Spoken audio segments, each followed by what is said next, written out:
Good morning सभी लोगों को। आज मैं पुनः एक बार फिर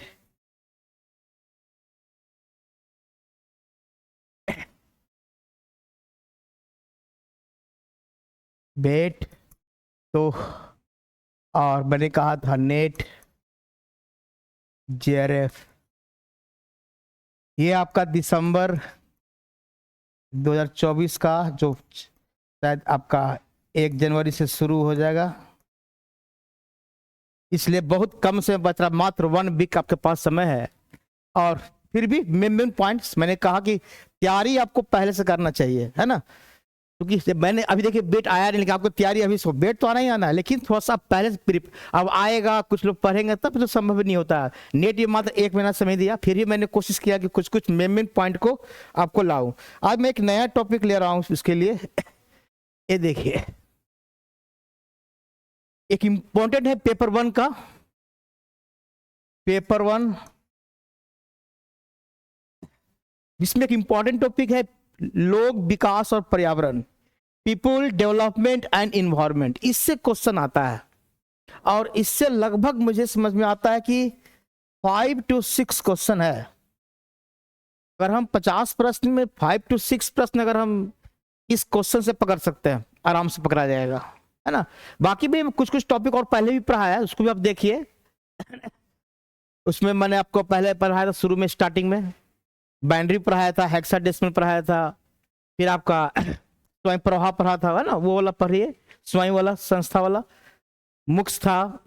तो उस सबको भी आप देखते रहिए, सब क्वेश्चन आएगा। लेकिन जो इंपॉर्टेंट है पहले ये टॉपिक थोड़ा सा इजी भी कर सकते हैं, कुछ थोड़ा रट्टू टाइप का भी है, कुछ कुछ जगह रटना भी है ना, ज्यादा समझना बहुत कम इसमें है।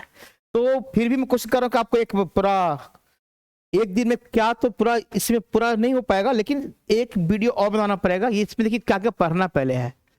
इसमें आपको पढ़ना ये शारीरिक विकास, सतत विकास, प्रदूषण, पूरा प्रदूषण के प्रकार, प्राकृतिक संसाधन, ऊर्जा का स्रोत हम लोग पढ़ते हैं, परंपरागत, गैर परंपरागत या रिन्यूअल या नॉन रिन्यूअल, फिर प्राकृतिक जोखिम, आपदा पढ़ेंगे, है ना, फिर पर्यावरण संरक्षण संबंधी समझौता अधिनियम। ये 1 2 3 4 5 टॉपिक है, मेन टॉपिक, जहां से प्रश्न आ रहा है। कोशिश करते हैं कि आज 1 और 2 खत्म हो जाए और दूसरा वीडियो में फिर आपका जो अगला नेक्स्ट वीडियो उसमें तीनों खत्म हो जाएगा, क्योंकि उसमें उतना डाटा नहीं है।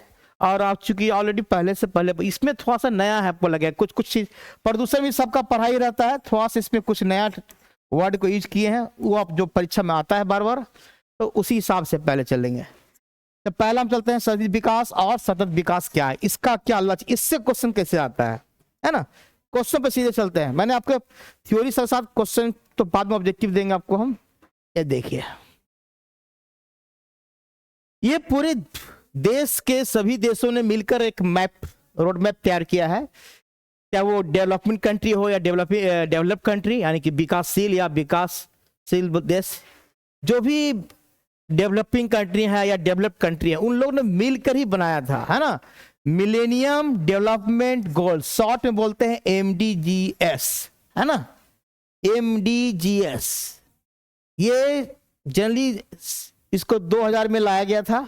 ऐसे तो शुरुआत 1987 से ही हुआ है, लेकिन मेनली रूप से 2000 से इसको रखा गया है टारगेट। लगभग 15 साल का टारगेट था, 2000 से लेकर 2015 के बीच में। बाद में इसी को हम पढ़ेंगे सतत सस्टेनेबल डेवलपमेंट गोल्स, इसको हम SDG बोलेंगे। SDG भी एक आएगा, सस्टेनेबल डेवलपमेंट गोल्स, सतत विकास लक्ष्य होगा। तो मिलेनियम जो इसने कहा कि हर एक देश का, प्रत्येक देश को टारगेट में बनाया गया कि सभी देश मिलकर कि ऐसा काम करें कि हमें देश को आगे ले जाना, पूरा पृथ्वी को बचाना भी है। और ये किसके द्वारा किया गया था, संयुक्त राष्ट्र संघ। तो पहला क्वेश्चन ये सकता है कि मिलेनियम डेवलपमेंट गोल्स MDG कब से कब है, 2000 से 2015 के बीच का पहला तो समय सीमा, उसका पूरे कितने साल के लिए, फिर टारगेट देखें क्या क्या दिया गया है और किस संस्था द्वारा। ये इस पर लगभग टोटल कुल देश थे, अंदाजा मुझे लग रहा है 189, है ना। अभी तो शायद 198 197 हो गया है। 189 देश द्वारा इसलिए सब लोग इसमें मिलकर समझौता किया था कि हमने सभी लोग को लक्ष्य के रूप में चलना है। जो लक्ष्य निर्धारित किया है उसके आधार पर रूपरेखा हर एक कंट्री को बनाना है अपना अपना। है कि मैंने लिखा, हल्का सा लिखा है 189, यहां भी दे दिया है। तो लक्ष्यों की संख्या शुरुआत में 8 था, है ना। और जब एसडीजी पढ़ेंगे तो इसी का स्थान पर एसडीजी आएगा जो आपका 2015 से 2030 तक जाएगा, है ना। और वहां पर क्या हो जाएगा, लगभग आपका लक्ष्य की संख्या क्या हो जाएगा, यानी कि लक्ष्यों की संख्या क्या हो जाएगा 17। इसकी संख्या बढ़ भी सकता है, अभी हम 17 ही लेते हैं, है ना। लक्ष्यों की संख्या 17 एसडीजी का। तो क्वेश्चन पूछ दे कि मिलेनियम डेवलपमेंट गोल्स का समय सीमा क्या था 2015, ये है क्या, ये सभी देशों के द्वारा मिलाकर क्या किया है, ईयूएन ने क्या किया, एक संगठन बनाया, एक प्लान बनाया कि सभी देशों को विकसित रूप में विकास करना है ना, यानी विकसित बनाना है, और सबको टारगेट दिया। क्या क्या टारगेट और समझ में आएगा। कुछ लक्ष्यों की संख्या 8 है, कुल देश 189। अब जैसे देखिए इसमें क्या लक्ष्य, मैं लक्ष्य पर क्वेश्चन पूछता है, देखिए यह है मिलेनियम डेवलपमेंट गोल्स एमडीजी, इसी का नंबरिंग किया जाएगा, लक्ष्य नंबर 1, लक्ष्य नंबर 2, टारगेट 1, आप इसको कह सकते हैं टारगेट 1 भी कह सकते हैं, या लक्ष्य 1। लेकिन मैंने प्रीवियस क्वेश्चन देखने के बाद लगा कि नहीं, आपको एमडीजी 1 एमडीजी 2 करके आ रहा है, माने आपको क्या करे, सूची दे, लिस्ट नंबर 1 लिस्ट नंबर 2 करके मिलान करने के लिए आता है क्वेश्चन। तो डायरेक्ट हल्का सा भी ध्यान देंगे तो बन जाएगा, क्योंकि वहां चॉइस रहता है। तो एमडीजी 1 सबसे पहले एकदम स्टार्टिंग किया है भूख से, है ना, पहले गरीबी और भूख मिटाए। तो पहला तो आपका यही है, गरीबी एवं भूख मिटाए, है ना, सबसे इंपॉर्टेंट चीज है। तो ये पॉवर्टी से, हंगरी से संबंधित है। फिर है दूसरा एमडीजी 2 प्राइमरी एजुकेशन पर जोर दिया गया है कि हर एक देश के लोगों को, जनता को या देश को आपको क्या करना है, यूनिवर्सल प्राइमरी एजुकेशन के लिए एकदम आप टारगेट रखिए कि सभी लोग, कोई छूटे नहीं, कोई माने अशिक्षित न रहे। तो ये टारगेट नंबर 2 है, इसको हम एमडीजी 2 बोलते हैं।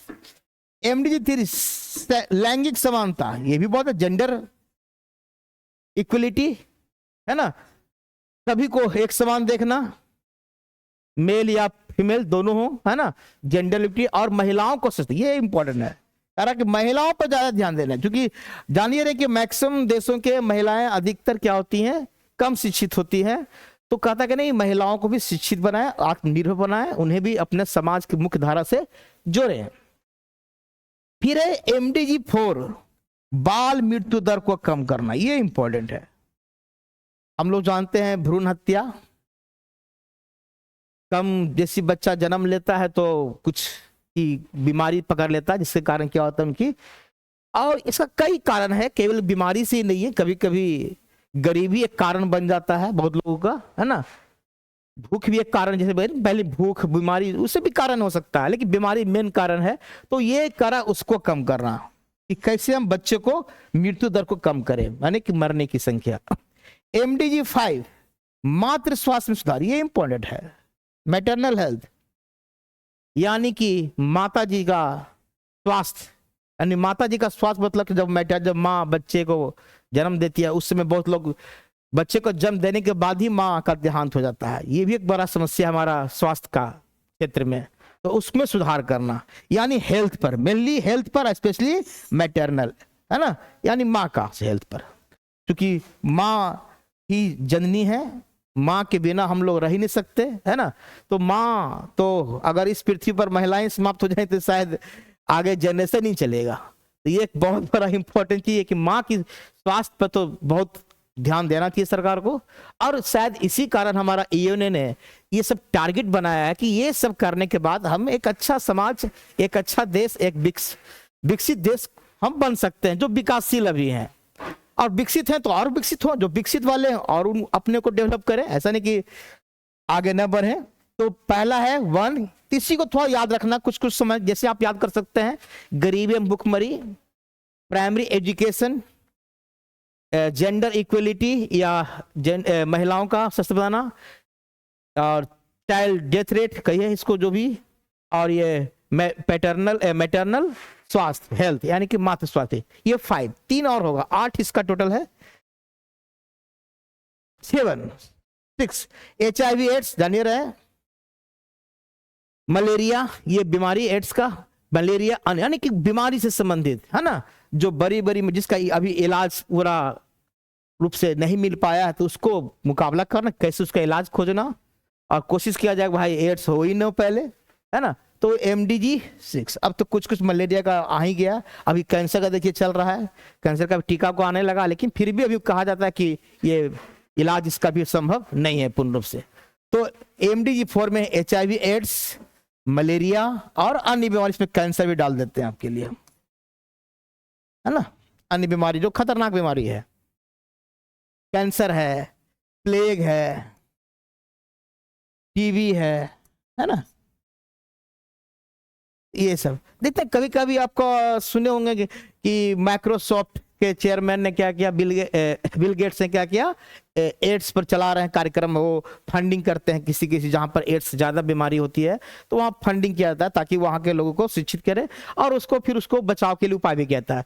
तो ये एक तरह से कहे कि ये भी कार्यक्रम ही है, एक प्लान ही है, टारगेट ही दिया जाता है कि आप किसी भी देश में जो खतरनाक बीमारी है उसको मुकाबला कीजिए और उसको पराजित कीजिए ताकि आपके देश की जनता सुरक्षित रह सके। MDG-7 पर्यावरण, ये बहुत जरूरी है, मैंने अभी बताया पर्यावरण इसका टॉपिक का नाम ही है ना, स्टार्टिंग में ही। पर्यावरण स्थिरता सुनिश्चित करना, इन्वायरमेंट पर नुकसान कम से कम कोशिश कीजिए कि नहीं पहुंचे, और ज्यादा पर्यावरण पे पेड़ पौधे लगाएं, और जो भी अभी पढ़ाएंगे पोल्यूशन पढ़ना भी डिटेल से आपका है, प्रदूषण टॉपिक पर्यावरण से संबंधित ही है। और MDG-8 लास्ट है इसका, विकास के लिए वैसे ये कह रहा है कि खेल अकेले नहीं है, सभी को मिलकर काम करना है। मैंने यही कहा ना, ये नहीं कहा कि सभी को मिलकर काम करना है, एक कर लेकर नहीं, सबको मिलकर विकसित करना है, साझेदारी, पार्टनरशिप, है ना, सभी देश के लोगों को एक साथ। तो 8 में कोई खास नहीं है। 7 में हो गया पर्यावरण, थोड़ा सा याद रखिएगा। 6 में हो गया बीमारी, है ना, और बैक चलते हैं, थोड़ा सा कुछ कुछ कोडिंग कर लें। 1 से हो गया गरीबी यानी भूखमरी, सबसे पहले तो गरीबी से उठे पहले, है ना, जब गरीबी से उठिएगा तब फिर पढ़ाई लिखाई कीजिएगा, यानी कि पढ़ने से संबंधित आएगा। फिर आपको महिलाओं को ध्यान देना है और जेंडर इक्वलिटी की बात कर रहा है। फिर कर रहा है बाल मृत्यु दर, आप जैसे इसको याद करना चाहे। फिर है 5 में है आपका मातृ, इसको 2-3 बार पढ़ने के बाद आपके पास माइंड में आ जाएगा। जब क्वेश्चन आता है तो चॉइस आता है, तो चॉइस के आधार पर आप कर लेंगे, अच्छा पहले भूखमरी में था, सेकंड प्राइमरी था, बोले थे पहले भूख से उठेंगे तभी, तो पहले तो पेट पूजा चाहिए, पहले पढ़ाई नहीं, पहले पेट पूजा, तो पहले पढ़ाई हो, पहले पेट भरा रहेगा तभी तो पढ़ पाइएगा ना। तो पहले कि पहले भूख मिटाइए तब पढ़ाइए, फिर बाद में सोचेंगे महिला और जो भी आगे का चीज है ना। तो 2-3 को तो ऐसे याद हो जाएगा। 1 हो गया गरीबी भूखमरी से निकलिए पहले, फिर 2 से है प्राइमरी एजुकेशन पर जोर देना है, और तीसरा है लैंगिक जेंडर वाला चीज हो गया, और इसको आप जेंडर सकते हैं, लिंग भी लिखते हैं जेंडर, है ना। और MDG-4 बाल मृत्यु दर और MDG-4 ये, तो थोड़ा सा इसको ध्यान दें। और इसी के स्थान पर 6 हो गया बीमारी से संबंधित, मलेरिया, HIV, अन्य बीमारी, कैंसर, प्लेग, टीबी। MDG-7 पर्यावरण संबंधित, और MD तो हो गया पार्टनर, ये तो इसको याद करने की जरूरत भी नहीं है। 8-7 ही इंपॉर्टेंट है। चलिए, तो अब देखिए, जो मिलेनियम डेवलपमेंट था गोल्स, उसी के जगह पर नया लाया, वो था 2000 से, कब से था MDG जो था 2000 से 2015 का टारगेट दिया गया था सभी देशों को कि आपको ये काम करना है। लेकिन लगा कि 2015 में जब समाप्त हो गया तो लगा कि नहीं, अब तो भाई मेरा टारगेट पूरा ही नहीं हुआ, जो लेकर हम चले थे वो टारगेट पूरा नहीं हुआ। तो उसके स्थान पर हम अब ये चाह रहे हैं कि जो भी मेरा टारगेट है उस टारगेट को पूरा करने के लिए एक उसके जगह पर बोला कि नहीं, सेम प्रोसेस को हम एक नए टेक्नोलॉजी से बदल दे रहे हैं, कि नए रूल से, जिसको नाम दिया गया सस्टेनेबल डेवलपमेंट गोल्स, SDG, है ना। SDG का मतलब ये हो गया सस्टेनेबल डेवलपमेंट गोल्स, सतत विकास। अब सतत विकास क्या होता है, इसको हम लोग कह सकते हैं कंटिन्यूअस डेवलपमेंट। इसका सिंपल सा मीनिंग ये है, अगर हमको विकास करना है, मान लेते हैं,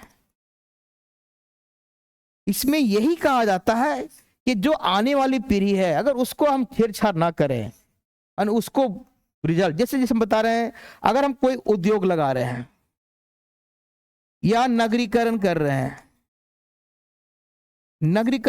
उद्योग लगा रहे हैं, इसका मतलब क्या है, आप पेड़ पौधे को काटेंगे, को कट करेंगे, तो इससे क्या होगा? पर्यावरण को नुकसान होगा। अब ये कहता है सतत विकास के नहीं, बिना पेड़ पौधे को काटे हुए आप विकास कीजिए। यही कहने का मतलब है कि आप पेड़ पौधे को काटेंगे तो नगर तो बसेगा, तो गांव भी खत्म, गांव खत्म होगा, वन भी खत्म होगा, सब खत्म होगा, और नगर बस। ठीक है, आप डेवलपमेंट कर रहे हैं, नगरीकरण कर रहे हैं, लेकिन कहता है कि नहीं, आप ऐसा काम कि नगर भी बसे, उद्योग भी लगे, लेकिन बिना पेड़ पौधे को काटे हुए, उसको बिना क्षति पहुंचाए हुए, तब आपका माना जाएगा सतत विकास। इसको सतत विकास कहते हैं। हम आगे आएंगे भी, परिभाषा भी। अभी देखिए क्या लिखा है, एमडीजी के स्थान पर क्या लाया गया? एसडीजी शॉर्ट में है, सस्टेनेबल डेवलपमेंट गोल्स, यहाँ एस लगा दीजिए। इसका समस्या फिर 15 साल में बढ़ा दिया गया, 2015 से 2030 के बीच लाया गया, और ये भी संयुक्त संघ के द्वारा ही लाया गया, संयुक्त राष्ट्र संघ द्वारा, यूएन के द्वारा लाया गया था।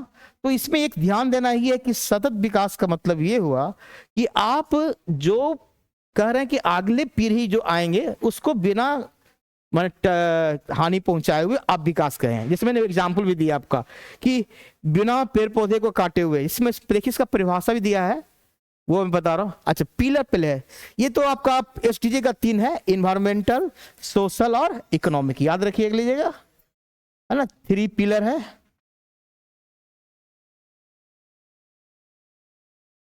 एक हो गया इन्वायरमेंट, सोशल और इकोनॉमिक्स, यानी इकोनॉमी यानी आर्थिक, है ना, आर्थिक हो गया, ये सामाजिक हो गया, और ये पर्यावरण, यानी तीनों मुद्दे पर काम होगा। पर्यावरण भी देखना है, सामाजिक भी देखना है, और आर्थिक विकास भी देखना है। तीनों का विकास को लेकर चलना है। ये एसडी का 3 पिलर माना गया है।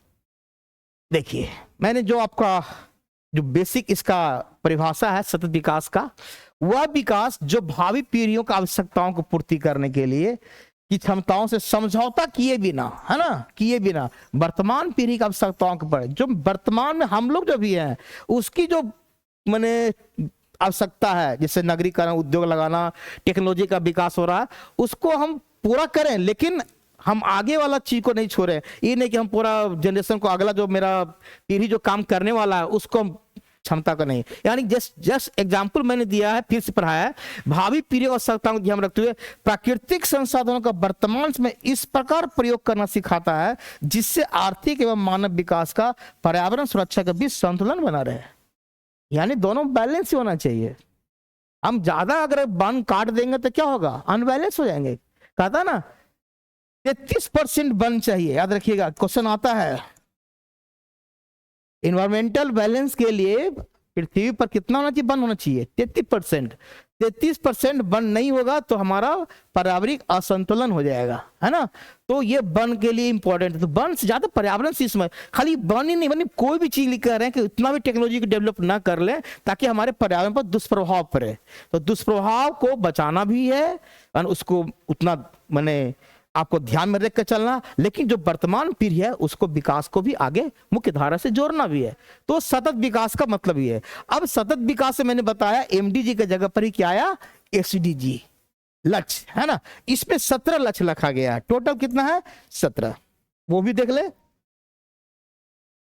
परिभाषा से कोई क्वेश्चन आएगा, इससे क्वेश्चन आएगा बराबर। ये VVI है ना, ये VVI है। VVI इसलिए मैं कह रहा हूं इसको कि यहां से क्वेश्चन बार बार आए हैं आपका। जैसे पहला ये एसडीजी गरीबी की पूर्णतः समाप्ति है। देखिए भूखमरी की समाप्ति करना है, खाली विकास ही नहीं करना है। पॉवर्टी खत्म, जीरो, यहां भी जीरो, कहीं कहीं दिखा रहेगा जीरो हंगरी, जीरो पॉवर्टी, है ना। शून्य भूखमरी, कहीं कहीं लिखता है शून्य भूखमरी, देखिएगा लिखा रहेगा शून्य भूखमरी। इसका मतलब क्या हुआ? या शून्य गरीब मतलब क्या हुआ? जीरो, यानी जीरो हो गया, हम खत्म। ये भूखमरी है ही नहीं, भूख से कोई आदमी मरेगा ही नहीं। तो पहला देखिए उसमें 1 और 2 में एक साथ था, इसने 1 को ही 2 भाग बना दिया, एक 1 अलग कर दिया, 2 अलग कर दिया, है ना। तो उसी का डाटा को थोड़ा सा लंबा किया है, कुछ कुछ पॉइंट बना के। और गरीबी को मैंने लिखा है कि अगर एक दिन में $1 $1 डॉलर में है, $1 $2.5 अगर पर डे से अगर कम कमाता है तो क्या कहलाएगा? गरीबी, है ना। हम लोग गरीबी का परिभाषा सबका कंट्री में अलग अलग है। कोई कंट्री डॉलर में दे रहा है, कहीं कहीं कैलोरी में चलता है ना, कितना ऊर्जा लेता है उसके हिसाब से, खान पान में जो एनर्जी लेते हैं। तो भूखमरी, इस पर फिर अलग स्पीच चलेंगे। अभी जीरो भूखमरी यानी शून्य भूखमरी, और ये जीरो यानी कि शून्य, शून्य गरीबी कह सकते हैं, है ना, शून्य गरीबी। फिर है SDG 3, ये आपका हेल्थ से है, जीवन स्तर सुधारना, गुड। फिर आपका है SDG 4, ये एजुकेशन से हो गया, क्वालिटी वाला एजुकेशन, है ना। फिर SDG 5 फिर आ गया लेंगे, देखिए उसी चीज को खाली थोड़ा सा इसने अलग ढंग से इलबोरेट किया है, पॉइंट वही है, उसको अलग अलग बताया गया है। तो 1 हो गया, फिर गरीबी, फिर अभी गरीबी पहले, फिर भुखमरी, फिर स्वास्थ्य, तभी तो स्वास्थ्य, अब फिर तब शिक्षा। अब स्वास्थ्य ठीक नहीं रहेगा तो शिक्षा पर ऐसे याद कीजिए, याद हो जाएगा, चारों तो याद भी हो गया। पहले गरीबी को दूर कीजिए, फिर भूख भी खत्म, अब तब हम स्वास्थ्य अच्छा रहेगा तो पढ़ने जाएंगे, तो उस हिसाब से याद करेगा तो आपको ध्यान होगा। और ये है जेंडर इक्वलिटी, SDG 5। तो इसका भी मैचिंग करने के लिए परीक्षा में बार बार क्वेश्चन आएगा, है ना, मैचिंग के लिए। 5 6 साफ पानी एवं, अब देखिए प्रदूषण से संबंधित कुछ आ रहा है, वाटर पॉल्यूशन पढ़ेंगे अभी हम कुछ देर के बाद। साफ पानी और स्वच्छता भी बहुत जरूरी है, सभी को पीने के लिए पानी साफ होना चाहिए, है ना। आजकल पानी की किल्लत, अब तो पानी बिकने लगा, एक समय से ऐसा नहीं लगा था, हमें लगता कि अभी पानी बिक रहा है, कुछ दिन के बाद सोचता हवा भी बिके, हवा का भी सिलेंडर लेके पीठ पे लेके चलना पड़ेगा, जैसे बैग में भी पानी का बोतल लेके चलते हैं ना। एक समय ऐसा है कि हवा भी इतना प्रदूषित हो जाएगी कि हमें शुद्ध हवा लेने के लिए भी मास्क लगाना पड़ेगा और सिलेंडर पीछे टांग रहे। चलिए देखते हैं क्या होता है आगे का, लेकिन वही चीज पानी है, तो पानी की स्वच्छता पर बहुत ध्यान दीजिए। SDG 7, SDG सब टारगेट, ये सब टारगेट का नाम है, टारगेट नंबर 1, टारगेट उसी को SDG 1 कर दिया गया। अब क्वेश्चन चूंकि इसी से पूछ रहा है इसलिए हमने भी इसी तरह से लिख दिया है। सस्ती या स्वच्छ ऊर्जा, देखिए कीप एंड क्लीन एनर्जी, है ना, आपको ऊर्जा भी चाहिए सस्ती, तो अभी सस्ती सबसे अच्छा ऊर्जा माना जा रहा है सोलर एनर्जी। हम लोग क्या है, कोल लगाते, कोल जलाते थे, कोयला पहले, फिर गैस आया, है ना, अब ज्यादा सोलर प्लेट से इंपॉर्टेंट हो रहा है। गाड़ी भी अब देखिए सोलर चल रहा है ऊर्जा के लिए, कार भी सोलर से चल रहा है, तो कुछ समय देखिएगा सोलर का ज्यादा उपयोग हो, ये पोल्यूशन भी कम देता है, नहीं के बराबर, इससे पोल्यूशन होता ही नहीं है लगभग मान के चलिए, है ना। तो ये सस्ता भी है और फ्री में मिल रहा है, तो सस्ती एवं स्वच्छ ऊर्जा ये एक इंपॉर्टेंट है। 8 अच्छा काम और आर्थिक, ये रोजगार से संबंधित है, सभी लोग को काम मिलना चाहिए, जिसका जैसा मतलब उनका पढ़ाई लिखाई या जिनका जिनका अपना अपना जिस तरह से उनका स्तर है, उनके लेवल का काम है। ये नहीं कि कोई MA पढ़ा हुआ वो चपरासी का काम कर रहा है, मन उनके पढ़ाई के हिसाब से यानी बुद्धिमत्ता की बुद्धि के हिसाब से रोजगार देना, तो ये आर्थिक विकास तभी माना जाएगा, है ना। इसमें हम लोग पढ़ते हैं ना, बेरोजगारी को दूर करना, बेरोजगारी उस तक क्वेश्चन घुमा के दे सकते हैं, बेरोजगारी को दूर करना इसमें है। अनएम्प्लॉयमेंट की बात कर रहा है, अनएम्प्लॉयमेंट नहीं होनी चाहिए, अनएम्प्लॉयमेंट को कैसे हटाना है, ये है काम है। फिर है 9 नंबर उद्योग नवाचार, ये है इन्वेंशन, नए नए उद्योग लगाएं, नए नए जो इंडस्ट्री का जो बुनियादी ढांचा स्ट्रक्चर है उस पर दीजिए कि कैसे कैसे हम नए नए टेक्नोलॉजी के इंडस्ट्री में उपयोग कर सके, ये भी SDG 10 असमानता, ये बहुत जरूरी है। असमानता का मतलब होता है बहुत तरीके की बात होता है, अमीर गरीब के बीच में खाइयां, है ना, उसको दूर करना है मेनली। असमानता, छुआछूत भी हो सकता है इसमें, छुआछूत वाला हटा भी सकते हैं, असमानता उसमें क्यों रखेंगे, सभी को एक समान माने, है ना, तो छुआछूत वाला भी अस्पृश्यता जिसको बोल सकते हैं, तो थोड़ा सा आप इसमें अस्पृश्यता भी जोड़ सकते हैं, अस्पृश्यता या छुआछूत बोलते हैं, है ना, को दूर करना। और मैंने कहा अमीर गरीबी का एक ये भी हो सकता है, अमीर गरीब का जो खाई है को पाटना, यानी आर्थिक रूप से सबको इक्वल कोशिश करना चाहिए। ठीक है, होगा तो 100% नहीं, लेकिन कोशिश तो किया जा सकता है। आइए SDG 11 टिकाऊ शहरी और सामुदायिक विकास। अगर हम नगरीकरण की तरफ बढ़ रहे हैं तो नगर भी ऐसा हो कि एकदम अच्छा डेवलपमेंट, इसीलिए इसी से आया है स्मार्ट सिटीज। नाम सुने हैं ना, अभी बहुत जगह देख रहे हैं स्मार्ट सिटी का कार्यक्रम चल रहा है और शहर को बहुत आधुनिक तरीके से इसको बदला जा रहा है ना।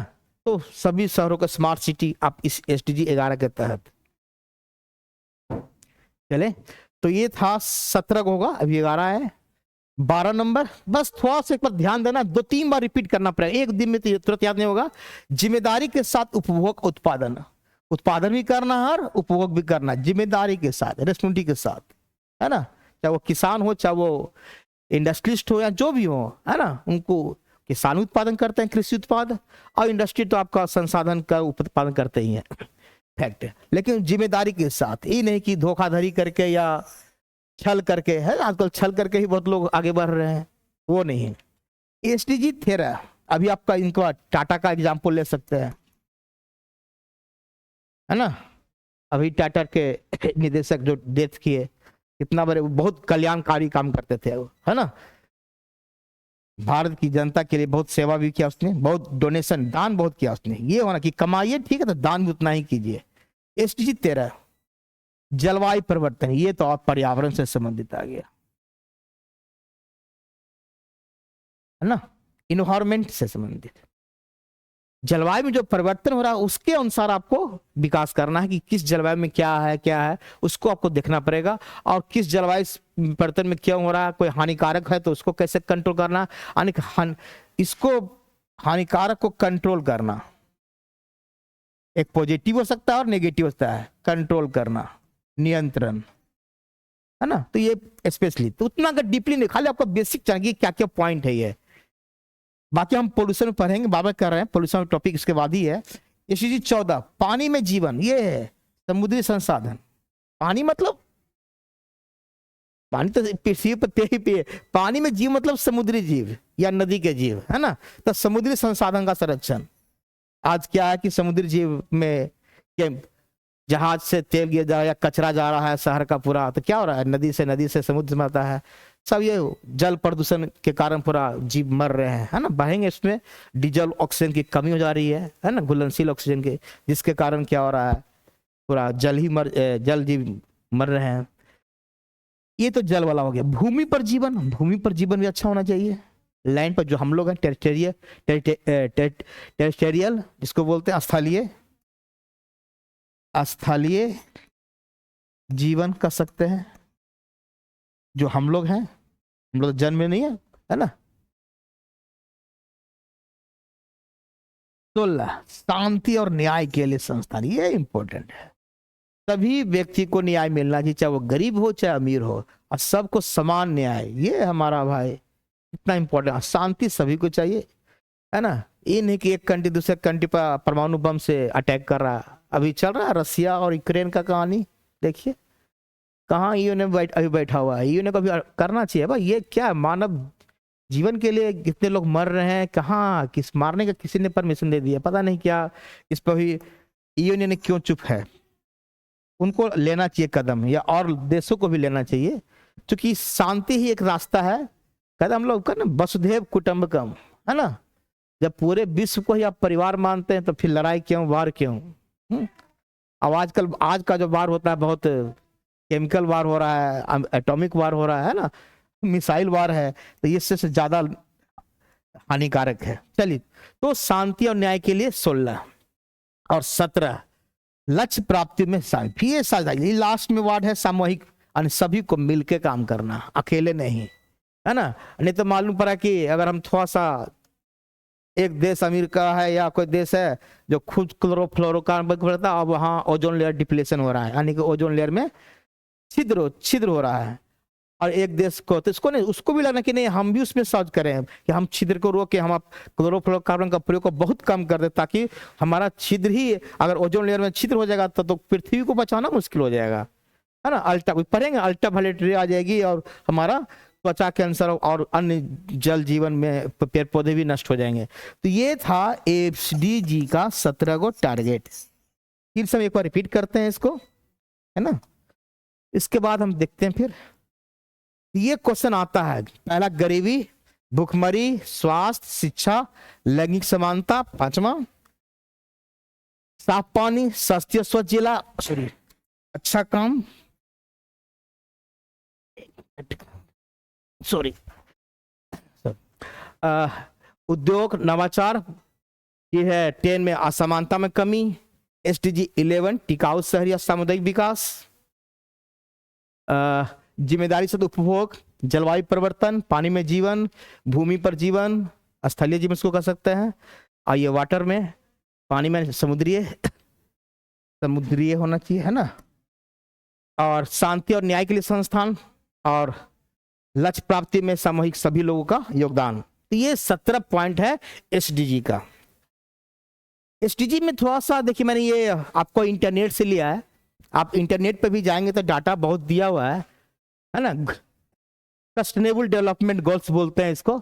ये देखिए, नो पॉवर्टी, जीरो हंगर, वही है, यानी कि पॉवर्टी भी जीरो होना चाहिए, यानी नो पॉवर्टी समाप्ति, zero hunger, good health and wellbeing, में क्वालिटी एजुकेशन देना है, जेंडर इक्वलिटी करना, सेम वही चाहिए, clean water and sanitation, affordable and clean energy में तय, सोलर एनर्जी दिखा भी रहा है, बल्ब का लगा हुआ है, और decent work and economic growth, industry, पर उसी का इंग्लिश में लिखा हुआ है इसमें, industry, innovation, infrastructure, require inequalities, sustainable reduced inequalities, sustainable city, मैंने बताया था स्मार्ट सिटी वाला कहानी अभी, communities 11-12, responsible consumption and production, climate action, और लाइफ बिलो वाटर, पानी के अंदर जो वाटर है, मछली दिखा रहा है ना, लाइफ ऑन लैंड, ये हम लोग जहाँ रहते हैं, बादल है, चिड़िया चकचका रही है, पर इसका लोगो भी बनाया हुआ है सभी का, और पीस एंड जस्टिस स्ट्रॉन्ग, ये है आपका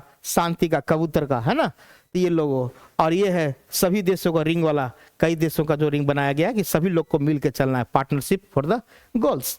ये 17 पॉइंट आपका इसी से संबंधित है, उसी को मैंने ये अलग से स्लाइड लिया है, जो कि आपका उससे लाकर यहाँ पर रखा गया है नेट से, है ना, इंटरनेट से। तो ये एक 17 पॉइंट है, क्या इसको क्या बोलते हैं, GDS, है ना, सॉरी SDS, क्या है, SDG, sustainable development goal, sorry ये जी मैंने देख लिया, ठीक है, कोई बात नहीं। तो SDG का आपका पूरा मैंने बता दिया, SDG 17 का टोटल टारगेट था, है ना। चलिए, तो मैंने MDG पढ़ा और SDG, इससे क्वेश्चन 1 या 2 क्वेश्चन आ जाएगा पहले इसी से, तो जाके इसको थोड़ा रिपीट करें, ज्यादा दिमाग नहीं लगाना, कॉमन सेंस आधार पे, जैसे आप इसको कैसे जैसे भी याद करना है, ट्रिक से जैसे याद करना आपकी इच्छा पर है, छोड़ते हैं हम इसको। चलिए फर्स्ट देखिए, इसमें कभी कभी करंट से क्वेश्चन पूछता है, मैंने करंट लिया है SDG इंडेक्स 2024 का। अगर कोई पूछेगा अभी पहला रैंक किसका है जो 24 में, जो इसका जल्दी, भारत में तो नीति आयोग करता है ना, भारत में जो है पहला स्थान केरल और उत्तराखंड, है ना, ये है शायद, देख लीजिएगा, केरल ही मेन रखिएगा, केरल ज्यादा इंपॉर्टेंट है, भारत में पहला, दोनों को चूंकि स्कोर सेम आया इसलिए बता रहे हैं केरल में, है ना, केरल इंपॉर्टेंट है भारत में। इसका नीति आयोग इसका स्कोरिंग करता है भारत में, और बाकी तो यूएनओ है ही है। प्रथम स्थान किसका है, फिनलैंड का, ये इंपॉर्टेंट है। सेकेंड स्थान किसका है, स्वीडन का। थर्ड स्थान किसका है, डेनमार्क का, और जर्मनी का है फोर्थ, सब नहीं है। और भारत का 109वां, है ना, ये 24 वाला याद रखिएगा, क्या पूछेगा तो करेंट ही पूछेगा। अब 20 का अलग था, 21 का अलग था, 20 में शायद आपका स्वीडन पहले था, है ना, तो थोड़ा सा बदलते रहता है, ये दोनों टक्कर ज्यादा चलता है, कभी फिनलैंड आगे हो जाता है, कभी स्वीडन आगे होता है, बाकी सब लगभग ठीक है। भारत का स्थान पहले 117 था, अभी देखिए 109 आ गया, है ना, तो अच्छा पोजीशन है, लेकिन फिर भी अच्छा पोजीशन नहीं कहिए, क्योंकि बांग्लादेश का साथ है, बांग्लादेश का इससे अच्छा है। चलिए, पाकिस्तान का थोड़ा भले पीछे है, लेकिन 109वां स्थान, चलिए फिर भी देखते हैं, भारत को और सुधार करने की आवश्यकता है इसमें अपने लक्ष्य को प्राप्ति के लिए। तो ये थोड़ा डाटा है करंट से 24 लिखे हैं, कहीं कहीं हो सकता है दे 2023 से 24 देता है, इस तरह करके लिख के देता है। तो आप फिनलैंड ही मारेंगे, पहला स्थान फिनलैंड, सेकंड स्वीडन, तीसरा डेनमार्क। अब भारत में पूछेगा तो केरल, है ना, केरल याद रखिएगा। ये मैंने दोनों स्कोर साथ में आया इसलिए उत्तराखंड में दे दिया हूं, लेकिन आप उत्तराखंड को ज्यादा कम महत्व दीजिए, ज्यादा केरल को दीजिए। चलिए और क्वेश्चन इसमें देखते हैं। फिनलैंड हो गया, स्वीडन हो गया, डेनमार्क हो गया, जर्मनी हो गया, है ना। प्रदूषण, पोल्यूशन, पर्यावरण में अवांछित पदार्थों को शामिल हो जाने की प्रक्रिया। चलिए अब मेन क्वेश्चन है प्रदूषण। अब नेट में यहां से भी क्वेश्चन आपका नेट में आएगा ही आएगा, है ना। अब वेट में तो आएगा ही आएगा, सिलेबस तो लगभग एक ही रहेगा, है ना। और ये दिसंबर में दे रहे हैं 24 में। अब यहां से एक प्रश्न आना ही आना है, यहां से भी। तो 2 प्रश्न मैंने पढ़ाया मिलेनियम डेवलपमेंट गोल से और SDG से, है ना। इसमें 8 गो था टारगेट, इसमें 17 गो था, उसी से बोला। अब करें पोल्यूशन, जो इंपॉर्टेंट है। पोल्यूशन कहते ही है कि पर्यावरण में जो कोई भी अगर अनवांटेड चीज आ गया जिसको हम नहीं चाहते हैं, है ना, और उसके कारण कुछ समस्या उत्पन्न कर रही है, तो वही चीज आपको लिखा है पर्यावरण में अवांछित अनवांटेड पदार्थ का शामिल हो जाना ही प्रक्रिया को और सम्मुख संकट उत्पन्न करती है। एक तो मानव के लिए तो होगा ही संकट, हानिकारक, प्लांट के लिए भी होगा। एक कल्चरल एक्सपेक्ट बोलते हैं इसको, कल्चरल एक्सपेक्ट। ये क्या है, इसको भी हानिकारक होता है। कल्चर में जैसे मैंने ताजमहल लेते हैं, आप लोग सुने होंगे अम्लीय वर्षा, है ना। अम्लीय वर्षा के कारण ताजमहल का कलर काला हो रहा है, क्योंकि वो व्हाइट मार्बल का है, संगमरमर का बना हुआ, उस पर रिएक्शन करता है ना। मार्बल क्या होता है, कैल्शियम कार्बोनेट होता है, तो उसके कारण क्या होता है वो काला पड़ रहा है, वो एसिड रेन का पढ़ेंगे, एसिड रेन। ठीक है, एसिडेंट से प्लांट भी है, मानव पर भी असर पड़ेगा और कल्चरल एक्सपेक्ट पर भी, जो कोई हेरिटेज बिल्डिंग है उस पर ज्यादा प्रभाव पड़ता है। तो मानव, प्लांट, ये सब प्रभाव करता है।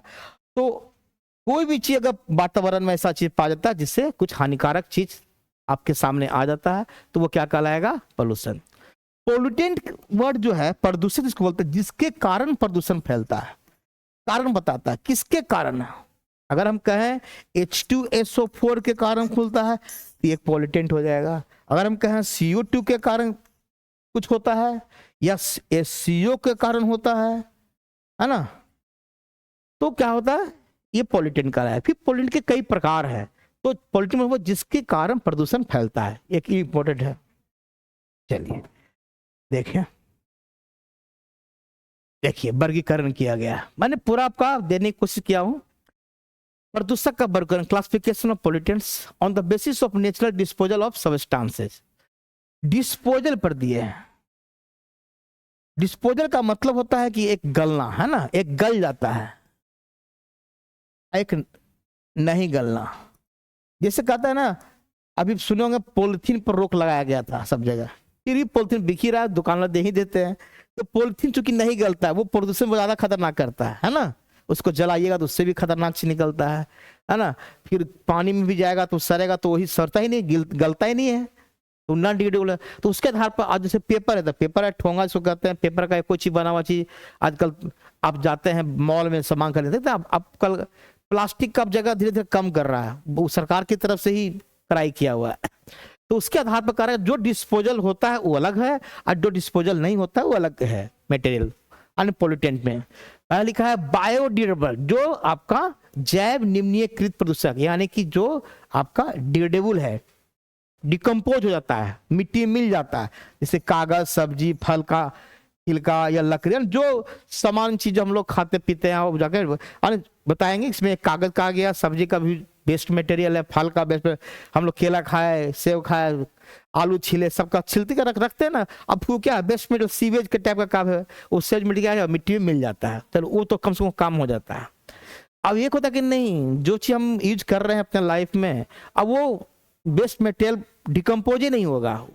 जैसे प्लास्टिक, मैंने कहा इंसेक्टिसाइड्स, अब सुने होंगे डीडीटी, पेस्टिसाइड्स, पारा सुने होंगे, एचजी, आर्सेनिक, ये सब देखेंगे किससे किससे क्या बीमारी होता है, वो भी पढ़ेंगे बाद में हम लोग, है ना। इससे बीमारी के बारे में भी पढ़ना है। तो प्लास्टिक, इंसेक्टिसाइड, पेस्टिसाइड, पारा, आर्सेनिक, ये सब चीज जो है बायो नॉन डेडिपोलेंट में आएगा, याद रखिए। तो ये जैव, तो कभी कोई चॉइस देगा कि निम्नलिखित में से जैव अम्लीय प्रदूषक कौन है, तो आपको थोड़ा सा याद रखें, जो गल जाएगा वो हो जाएगा बायोडिग्रेडेबल, और जो नहीं गलेगा वो बायो नन या नन बायो, कई कहीं होता है नन बायो लिखता है, कोई बात नहीं, बायो नन डिग्रेडेबल। इसमें आपका प्लास्टिक आ जाएगा, इंसेक्टिसाइड, पारा, आर्सेनिक, पारा पढ़ेंगे डिटेल से, आर्सेनिक और लेड बहुत इंपॉर्टेंट है। ये सब गलता नहीं है, ये सब डिकम्पोज नहीं होता है। एक तो हुआ उसके आधार पर दो प्रकार का, एक हुआ डिग्रेडेबल, एक हुआ नॉन डिग्रेडेबल। अब है उत्पत्ति के आधार पर, ओरिजिन जो होता है उसके आधार पर। तो कहता है जो ओरिजिनल है, जो इन्वायरमेंट में पहले से है, उसको कहते हैं प्राइमरी पोल्यूटेंट। वैसे प्रदूषक जो प्रकृति में अपने मूल रूप से रह के प्रदूषण फैलाते हैं प्रकृति में, जैसे लोग कहते हैं प्रकृति में क्या है, CO2 गैस है ना, CO2 गैस तो प्रकृति में ही है, कार्बन मोनोऑक्साइड भी प्रकृति में है, SO2 गैस भी प्रकृति में है ना। तो जो गैस NO2 है, अमोनिया है ना,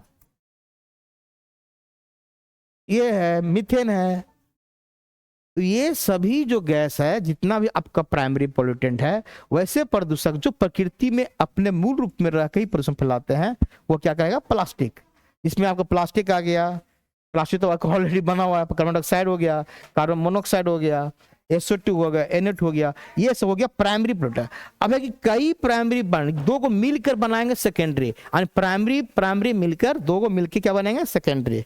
तो ओरिजिनल जो हो गया प्राइमरी पोल्यूटेंट, कल के पूछता है कौन सा, अब देखिए दिखे आए वो सेकेंडरी का,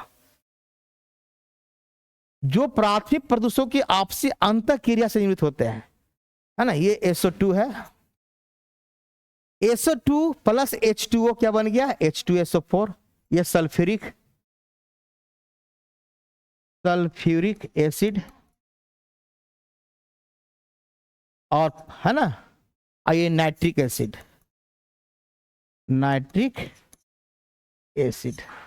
HNO3, है ना।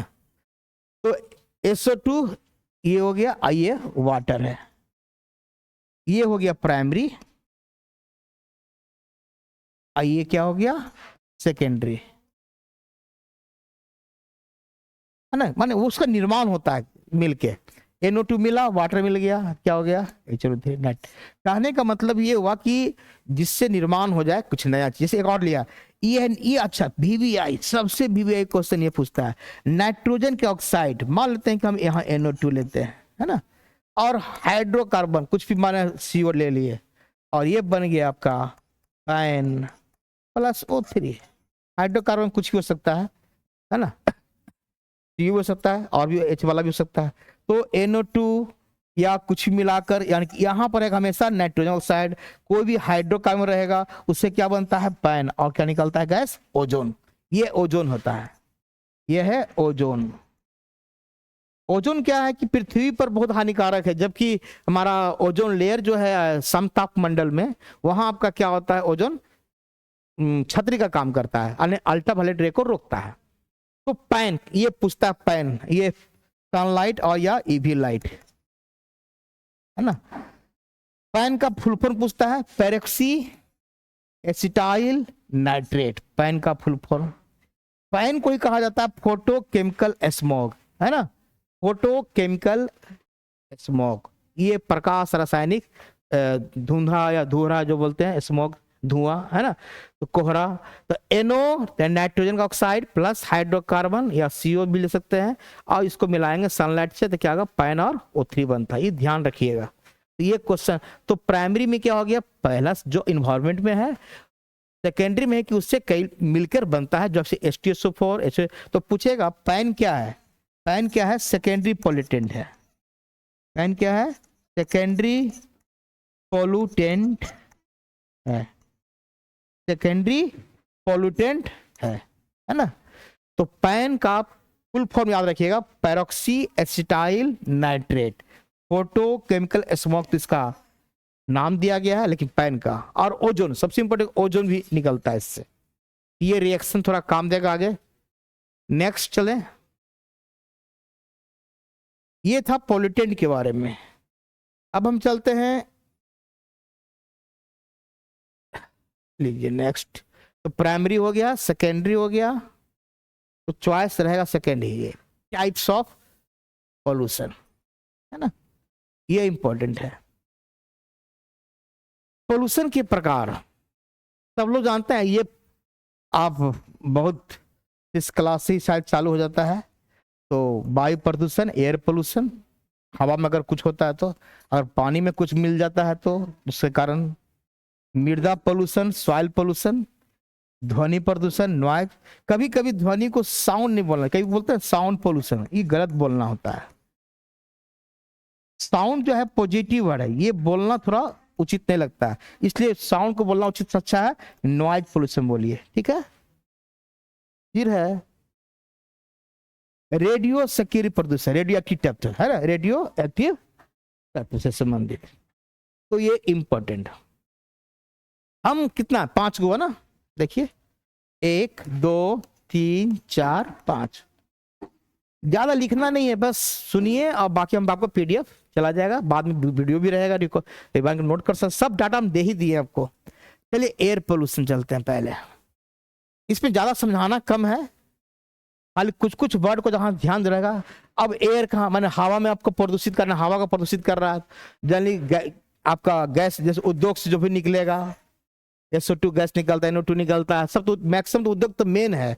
ऑटोमोबाइल से कार्बन मोनोऑक्साइड, लेड भी निकलता है, बढ़ेंगे बाद में, शीशा निकलता है। न्यूक्लियर विस्फोट से भी जो एनर्जी निकलता है उसमें भी धुआं निकलता है। दिवाली में हम लोग करते हैं, पूरा प्रदूषित करते हैं वातावरण को। कोई भी त्योहार होता है ना, फेस्टिवल का ये त्योहार। जीवाश्म ईंधन का जलना, जीवाश्म ईंधन का मतलब होता है कोयला या पेट्रोल, याद रख लीजिएगा। इसको हम बोलते हैं परंपरागत स्रोत, बाद में पढ़ेंगे परंपरागत स्रोत। इसको अंग्रेजी में बोलते हैं कन्वेंशनल, ये आगे पढ़ना भी है, एनर्जी है ना, पेट्रोल। और अगर इसको चलते हैं तो इसको बोलते हैं नॉन रिन्यूएबल, अनवीकरणीय है ना स्रोत। तो ये थोड़ा सा याद रखेगा। तो परंपरागत स्रोत बोलते हैं तो कन्वेंशनल एनर्जी है ना, जिसमें कोयला, पेट्रोल या जीवाश्म ईंधन आता है। तो ये इंपॉर्टेंट है, नॉन रिन्यूएबल। कभी पूछता है कि नॉन रिन्यूएबल सोर्सेज में कौन आता है, याद रखिए कोयला, पेट्रोल या गैस भी है ना, प्राकृतिक गैस जो होता है, प्राकृतिक गैस। तो जीवाश्म ईंधन का जलना, आप कोई कोयला जलाते हैं तो उससे गैस निकलती है, वो वातावरण मिलता है, वो आपको हानिकारक के लिए है, फिर आपको प्रदूषित होता है। तो एक तो मानव गतिविधि द्वारा हो गया, दूसरा प्रकृति द्वारा, जैसे अचानक आपको वन में, जंगल में आग लग गया, ज्वालामुखी फट गया, इसमें आदमी का हाथ नहीं है। मार्स गैस, जल्दी खेत में निकलता, धान के खेत में मार्स गैस अपने आप निकलता है, या कहीं किसी खान से मार्स गैस अचानक निकल गया, हाँ, ये सब हानिकारक करेगा, है ना। तो ये इंपॉर्टेंट ये है। फिर आपका ओजोन गैस का भी कभी कभी होता है ना। तो प्रकृति द्वारा भी होता है, स्रोत है इसका, और मानव गतिविधि द्वारा। तो एयर पोल्यूशन का कोई खास इसमें नहीं है कि मानव, सबको पता है। मेन इसका क्वेश्चन आगे से आएगा, ये देखिए इसका पोल्यूटेंट कौन कौन है। फिर आइए, अब हम एयर पोल्यूशन का स्पेशली पोल्यूटेंट की बात कर रहे हैं। सब पैन फिर से आ गया, ये इंपॉर्टेंट इसलिए बाबा रिपीट कर रहे हैं इसको हम। पेरोक्सी एसिटाइल नाइट्रेट, C2H3NO5 पूरा दे दिए हैं आपका, है ना। और मैंने बताया थी नाइट्रोजन का ऑक्साइड लेंगे, जल्दी NO2 लेते हैं समान रूप से हम। देखिए एक वो N2O भी होता है, ये मत लीजिएगा, ये है नाइट्रस ऑक्साइड। ये क्या है, नाइट्रस ऑक्साइड। इसको हम लोग बोलते हैं लाफिंग गैस। ये जनरली मेडिकल में, हॉस्पिटल में यूज किया जाता है ना, और कुछ कुछ इंडस्ट्री में भी ऐसा है। तो नाइट्रस ऑक्साइड भी थोड़ा ज्यादा सूंघने के ज्यादा हंसने लगते हैं, हंसने सब, इससे ज्यादा सूंघे तो मर भी सकते हैं। तो नाइट्रस ऑक्साइड का यहाँ नहीं, ये नाइट्रोजन खाली से ऑक्साइड में, हाँ NO ले सकते हैं, NO भी होता है। NO होता है, NO2 होता है और N2 तीनों होता है। और उसका फिर प्लस करें कि ये हो गया प्राइमरी, और फिर हाइड्रोकार्बन चाहे CO से रिएक्शन करेगा, बनेगा पैन, अब बनाएगा ओजोन। ये ओजोन है। ये रिपीट कर रहे हैं बार बार। पैन का फुल फॉर्म पूछ सकता है, मैंने बताया था, पैरोक्सी स्टाइल नाइट्रेट, यहाँ ही लिखा हुआ, ऊपर में लिखा हुआ है ना। पहला तो पूछेगा ये सेकेंडरी पोल्यूटेंट है, ये भी बताया। अब मैंने कहा फोटोकेमिकल, ये क्या है, प्रकाश रासायनिक धूम्र कोहरा बनाता है, फोटोकेमिकल स्मोक का घटक है, एक इंपॉर्टेंट भी है। तो पैन के बारे में क्वेश्चन बार बार रिपीट कर रहा है कि पैन के साथ कौन सा गैस निकलता है, ओजोन। तो पैन का फुल फॉर्म, पैन एक सेकेंडरी है और ये एयर पोल्यूशन का ही पॉल्यूटेंट है। इसका दुष्प्रभाव क्या इफेक्ट पड़ता है, क्लोरोप्लास्ट सबको पता है, प्लांट में जो हरे रंग का जहां भी भाग है, कभी याद रखिएगा जहां ग्रीन पार्ट है वहां पर होता है। हम लोग खाली जानते हैं पत्ती पत्ती, green part of plant, plant का वह भाग जो हरा हो, चाहे वो स्टेम भी हो सकता है, रूट भी हो सकता है और लीफ। हम लोग जनरली कहते हैं लीफ ही ज्यादा हरा होता है ना, इसलिए कहते हैं कि लीफ में ही काली पाया जाता है क्लोरोप्लास्ट। ऐसा नहीं है, जो हरा पार्ट है वहां पर आपका रूट में भी मिलता है, कभी कभी स्टेम, लेकिन हरा रहेगा तभी, है ना, याद है हरा रहा, क्योंकि इसका ग्रीन होना जरूरी है। दूसरा है प्रकाश की क्षमता एवं पौधे के विकास में कमी, है ना। प्रकाश संश्लेषण की क्षमता यानी जो फोटोसिंथेसिस प्रक्रिया होती है उसकी कैपेसिटी कम जाती है और डेवलपमेंट ऑफ प्लांट का डेवलपमेंट कमी होता है। इसके कारण, किसके कारण, पैन के कारण। ये हम लोग चल रहे हैं पैन का, ये पैन, ये मत परमानेंट अकाउंट नंबर, वो पैन नहीं है ना कहीं उसको ना समझ लें। कोशिका के माइटोकॉन्ड्रिया, ये सबको पता है, माइटोकॉन्ड्रिया सेल के अंदर होता है ना। यहीं पर मेरा ऑक्सीजन का मेन टूटना होता है और कहता है इलेक्ट्रॉन यातायात के प्रणाली, है ना, का अवरोधक बनता है, जो वहां पर श्वसन क्रिया के थ्रू इलेक्ट्रॉन ट्रांसपोर्ट सिस्टम होता है, उसको थोड़ा सा बैरियर का काम करता है।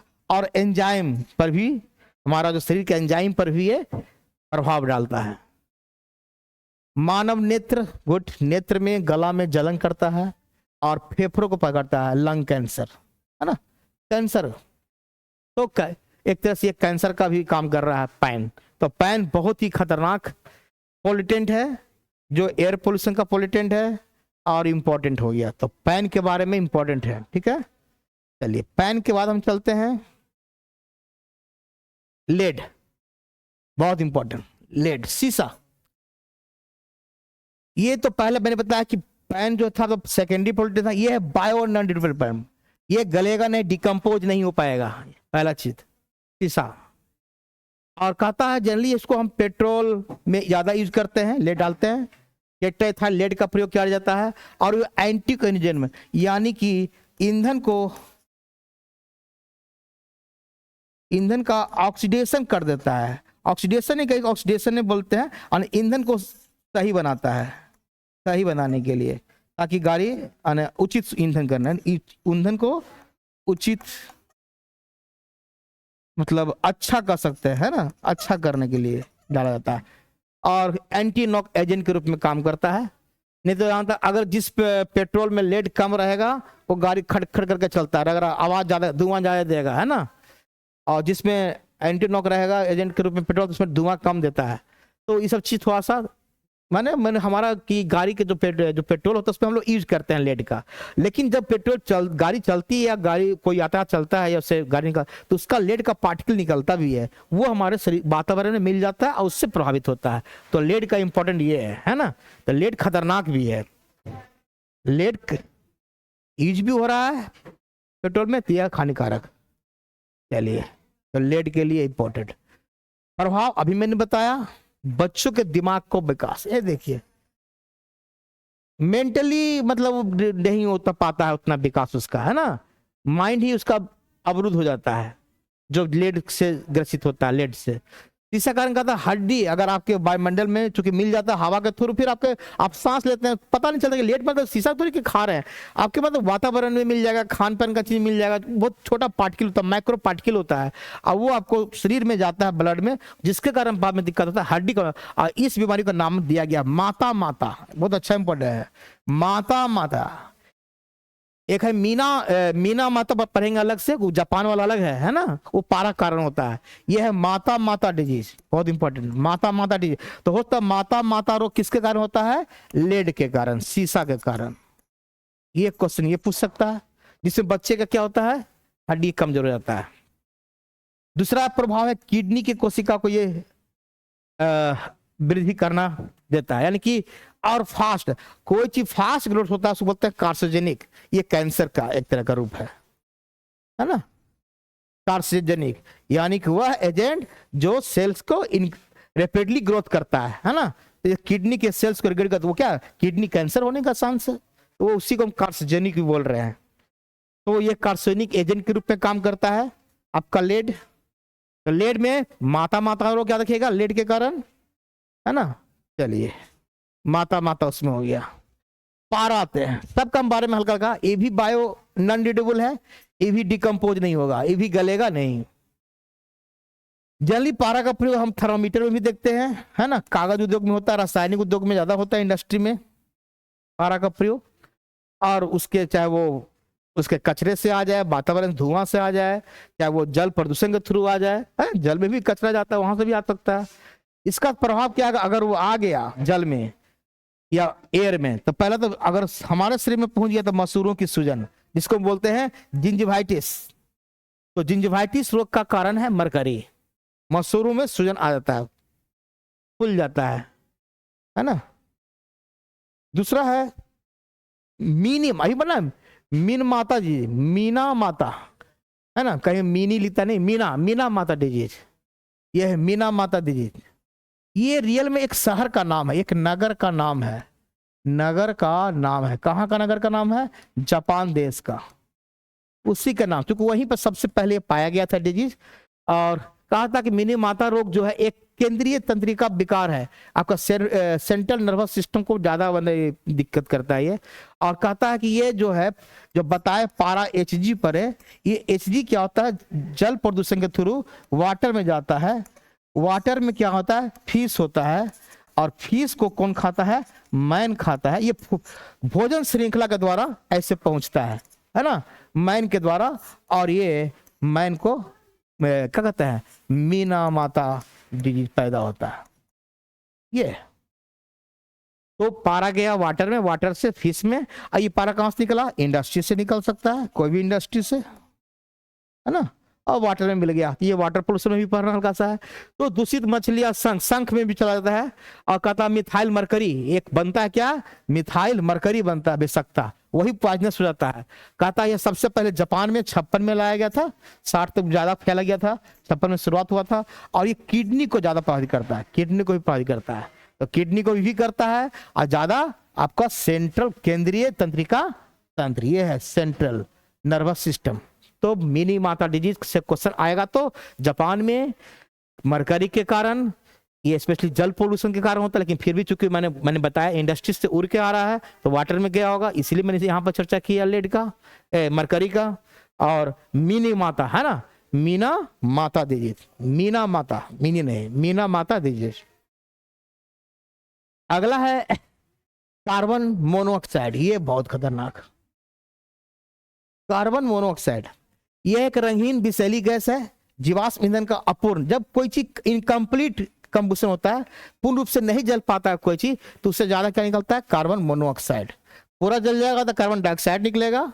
और कहता है कि जैसे आप गांव में सुनते हैं जो लैंप होता है, ढिबरी उबरी, वहां ज्यादा कार्बन मोनोऑक्साइड निकलता है। इसलिए कहता है ना, ढिबरी बंद कमरे में नहीं रखने, तो पूरा दम घुट जाता है उसका गैस से, तो वो कार्बन मोनोऑक्साइड निकलता है। या कोई भी इनकम्प्लीट दहन हो रहा है, पूरा नहीं जल पाया, तो वहां भी कार्बन मोनोऑक्साइड। बाकी फैक्ट्री से तो निकलेगा, वाहन से निकलेगा, सिगरेट पीते हैं, ये भी है ना, सिगरेट्स में भी आपका रहता है कार्बन मोनोऑक्साइड। तो मैंने लिखा कि जीवाश्म ईंधन, वही जीवाश्म ईंधन का मतलब कोल और पेट्रोल जो भी है ना, कि दहन से क्या निकलेगा? उसके कारण पैदा होता है, मैंने पूरा नहीं जला तभी। दम घोटू गैस, ये इंपॉर्टेंट है, स्ट्रेंगुलेटिंग गैस बोलते हैं, स्ट्रेंगुलेटिंग गैस, दम घोटू गैस उसका था कार्बन मोनोऑक्साइड को। और ये जल्दी वाहन से, उद्योग से, सिगरेट से इसका सोर्स है, जहां से कार्बन मोनोऑक्साइड। और ये एक विषैली गैस है ना। चलिए थोड़ा तेज चले।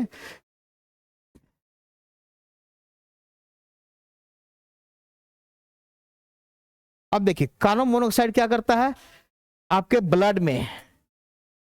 ब्लड में हेमोग्लोबिन जो होता है उसके साथ रिएक्शन करके कार्बोक्सी हेमोग्लोबिन बनाता है ना, जिसको क्या होता है कि कार्बन जो हमारा ब्लड में जो ऑक्सीजन है उसको ढोने की शक्ति क्या होता है, कम जाती है, कैरियर पावर्स का कम जाता है। इसलिए कहते हैं कि आपके शरीर में जाएगा तो ये पूरा आलस्य भी लाएगा और दृष्टि का कम होना, तो ब्लड को खराब कर देगा, तो सब बहुत चीज रोग पकड़ लेगा, खाली यही दोनों नहीं पकड़ेगा।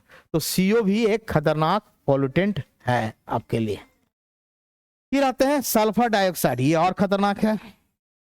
जनरली सल्फर डाइऑक्साइड ऑटोमोबाइल्स, उद्योग और कुछ वातावरण में भी रहता है सल्फर डाइऑक्साइड स्रोत में। इसको क्रैकिंग गैस कहा जाता है, इंपॉर्टेंट है क्रैकिंग गैस, ये भी सबका नाम मैंने कुछ कुछ दिया है। ये बहुत ही उससे भी शक्तिशाली प्रदूषक है ये, यानी कि SO2 सबसे ज्यादा है, उसके बाद आपका CO आएगा, है ना। CO से भी खतरनाक SO2 है। कहता है क्लोरोफिल को नष्ट करता है, वही क्लोरोप्लास्ट को जो क्लोरोलिस करता है, क्लोरोसिस उस कहते हैं उस बीमारी को।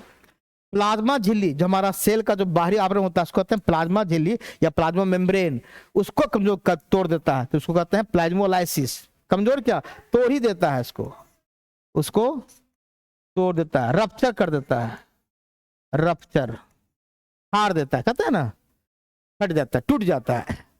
और इससे अम्लीय वर्ष, हाँ मैंने अभी बताया था ना आपको, क्या बताया, SO2 प्लस H2O मिलके क्या बनता है, H2SO4, इसी से बनता है ना ये। तो SO2 क्या अभी है, SO2 प्लस H2SO4, ये 70% एसिड रेन इसी कारण होता है। और एक HNO3 होता है, एक HNO3 होगा, आगे आएंगे, इससे 30%। तो कोई पूछ दे चॉइस देगा अम्लीय वर्षा का मुख्य कारण कौन है, H2SO4, कारण ये भी है लेकिन मुख्य रूप से कारण H2SO4। तो अम्लीय वर्षा के कारण दुष्प्रभाव हुआ, क्लोरोफिल नष्ट हो गया। और ये मैं बता, क्लोरोफिल जब नष्ट होता है एक और चीज क्या आगे होगा, एक लाइकेन प्लांट है, लाइकेन सुने होंगे नाम। ये लाइकेन प्लांट जो होता है एल्गी और फंजाई का सिम्बोसिस होता है, दोनों का। फंजाई, एल्गी मतलब शैवाल, अब फंजाई मतलब कवक, है ना, ये दोनों का सिम्बॉन्ड है, सब पोसी बोलते हैं इसको। तो लाइकेन को कहता है कि जहां SO2 गैस है वहां लाइकेन नहीं पैदा होता है। तो लाइकेन को कहा जाता है इंडिकेटर ऑफ वायु प्रदूषक सूचक, वायु प्रदूषण का सूचक कहा जाता है, क्वेश्चन भी आता है ना। इंडिकेटर ऑफ एयर पोल्यूशन किसे कहा जाता है, लाइकेन को। क्यों, क्योंकि लाइकेन क्या प्लांट है जहां एल्गी में क्या होगा, क्लोरोफिल को ही नष्ट कर देता है, इसलिए लाइकेन पैदा नहीं, यानी जहां लाइकेन नहीं लग रहा है इसका मतलब है कि वो वहां SO2 गैस ज्यादा है, तो वो इंडिकेटर करता है कि यहाँ पर SO2 गैस ज्यादा है। और अगर लाइकेन वहां प्लांट ग्रो हो रहा है इसका मतलब SO2 वहां पर नहीं है। चलिए, मैंने अभी कहा अम्लीय वर्ष के कारण ताजमहल, है ना,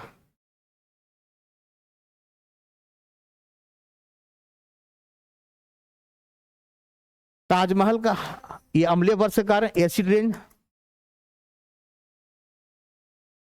70% H2SO4 से, ये स्पेस में क्या हो रहा है, ब्लैक हो रहा है ना। ये थोड़ा सा इंपॉर्टेंट रखिए।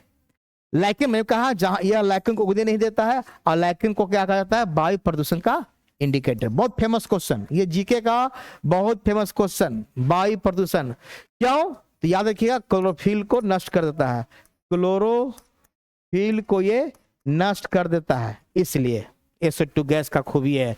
तो SO2 का भी इंडिकेटर का, अगर वायु प्रदूषण पूछे किसका कौन गैस का इंडिकेटर है, तो SO2 का। अगर कहें लाइकेन जो है SO2 इंडिकेटर भी कर सकते हैं आप, अगर वायु प्रदूषण नहीं देता है तो SO2 का इंपॉर्टेंट हो गया लाइकेन। तो ये हो गया SO2 गैस। सभी पोल्यूटेंट को मैंने हल्का हल्का बताने की कोशिश किया है। अब आता है NO2, नाइट्रोजन डाइऑक्साइड, या नाइट्रोजन ऑक्साइड बोल दिए, यहां डाई लगा सकते हैं, डाइऑक्साइड। ये वायुमंडल में पाया जाता है, प्लस जीवाश्म ईंधन में पेट्रोल जलाएंगे वहां भी मिलेगा। और इसको हाई टेम्परेचर पर जब जलाते हैं ना तो ज्यादा निकलता है, ये बहुत इंपॉर्टेंट, उच्च ताप पर ज्यादा निकलता है, सिंपल पर नहीं, ज्यादा टेम्परेचर लाएंगे तो आपको नाइट्रोजन ऑक्साइड पैदा हो जाता है। इसका कारण है ग्लोबल वार्मिंग, ये भी इंपॉर्टेंट है। ग्लोबल वार्मिंग तो होता ही होता है। इसके और पहले कोई था, कौन था? ये ठीक है, एफ चल रहा है। हाँ, भूतापन, ग्लोबल, विश्व का गर्म होना, है ना, ये तो पता ही है। भूतापन, भूतापन वैश्विक ग्लोबल वार्मिंग, मेनली इसके लिए CO2 है, बताएंगे अभी। CO2 मेन कारण है ग्लोबल वार्मिंग के लिए, है ना। ग्लोबल वार्मिंग का मेन कारण CO2, लेकिन खाली CO2 ही नहीं है, NO2 भी है ना। तो इसलिए मैंने NO2 में भी लिख दिया है कि NO2 से ही आपका क्या होगा, आपका एसिड रेन के लिए भी आएगा। तो CO2 मेन कारण है, मेन काउजेस। पढ़ेंगे इसको बाद में हम। देखिए अम्लीय वर्षा, इससे भी होगा, मैंने बताया NO2 plus water, HNO3, nitric acid 30%। और इसके कारण पैन, मैंने बताया था पैन वाला कहानी, है ना, NOx करके बताए थे। और ये मैंने कहा हाइड्रोकार्बन, और इधर पैन बनेगा, और प्लस क्या बनेगा, ओजोन निकलता था। तो ये पैन और ओजोन गैस उत्पन्न करता है, यही ये नाइट्रोजन ऑक्साइड, इसको मैंने NO2 यहाँ लिया था, है ना। तो पैन का निर्माण में, ऑक्सीजन गैस के निर्माण में, एसिड रेन को बनाने में, और फिर आते हैं आपका आगे ग्लोबल वार्मिंग में, यानी कि इसका भी योगदान है कि मेन योगदान किसका है ग्लोबल वार्मिंग में, CO2। याद, अगर ये दोनों चार्ज कोई देगा तो इसका मेन CO2 का, ये ध्यान, ये आगे देख लेंगे, आगे भी है। ओजोन, मैंने कहा कि ओजोन पृथ्वी पर ज्यादा खतरनाक है, जबकि वायुमंडल में मैं बताया था ऊपर में जो मेरा समताप मंडल है ना, समताप मंडल में क्या है, जैसे आप लोग जाएंगे ना, ऐसे पढ़ते हो, ज्योग्राफी में पढ़ते हैं, पहला पढ़ते हैं क्षोभ मंडल, पढ़ते जरूर होंगे, फिर पढ़ते हैं समताप मंडल। तो इसमें 15 से लेकर लगभग 15 से 16 किलोमीटर, 30 किलोमीटर तक लगभग, 15 से 35 किलोमीटर लगभग, है ना। 20 रखिए, 20 से 35 रखिएगा, यानी 20 से 35 किलोमीटर जो रहता है बीच में समताप में, वो आपका ओजोन लेयर होता है। क्या होता है, ओजोन लेयर। यहां से जाइएगा आपका, अगर ध्रुव से लीजिएगा तो इधर 8 किलोमीटर, और विश्वपत्र से लीजिएगा तो 16 किलोमीटर, और फिर उस पर ऐसे बढ़ता है, फिर 16 से 40 जाएगा, है ना, 50 के आसपास। तो वो अलग चीज है, आपको याद रखें समताप, तो ज्योग्राफी नहीं पढ़ना है, समताप मंडल। तो समताप मंडल में क्या होता है, ओजोन लेयर का होता है, जो कि 15 किलोमीटर होता है ना। गैस का परत कितना पाता है, 15 किलोमीटर। और जो इसका काम क्या है, परावैंगनिक किरणों को रोकती है। अगर परावैंगनिक को रोकती है, इसीलिए कहता है ओजोन लेयर को, ओजोन स्तर को कहा जाता है umbrella of the earth, umbrella of the earth, पृथ्वी की छतरी। पृथ्वी की छतरी किसे कहा जाता है, ओजोन स्तर को, ओजोन लेयर को, जो कि समताप मंडल पाता है। और जनरली ओजोन क्या करता है, श्वसन संबंधी बीमारी पैदा करता है पृथ्वी पर, यानी धरातल पर, लेकिन वही वहां लिए हमारे लिए रक्षक का काम करता है वायुमंडल के समताप मंडल में। जिसे मैंने दिखाया है कैसे आज टूट रहा है ना, आजकल सुनेगा ओजोन छिद्र हो रहा है, उसी को मैंने बताया है, ओजोन छिद्र या टूटना, क्षय, है ना। ये है क्लोरोफ्लोरोकार्बन, कहीं का CFC देता है, खाली लिखा रहेगा क्लोरोफ्लोरोकार्बन,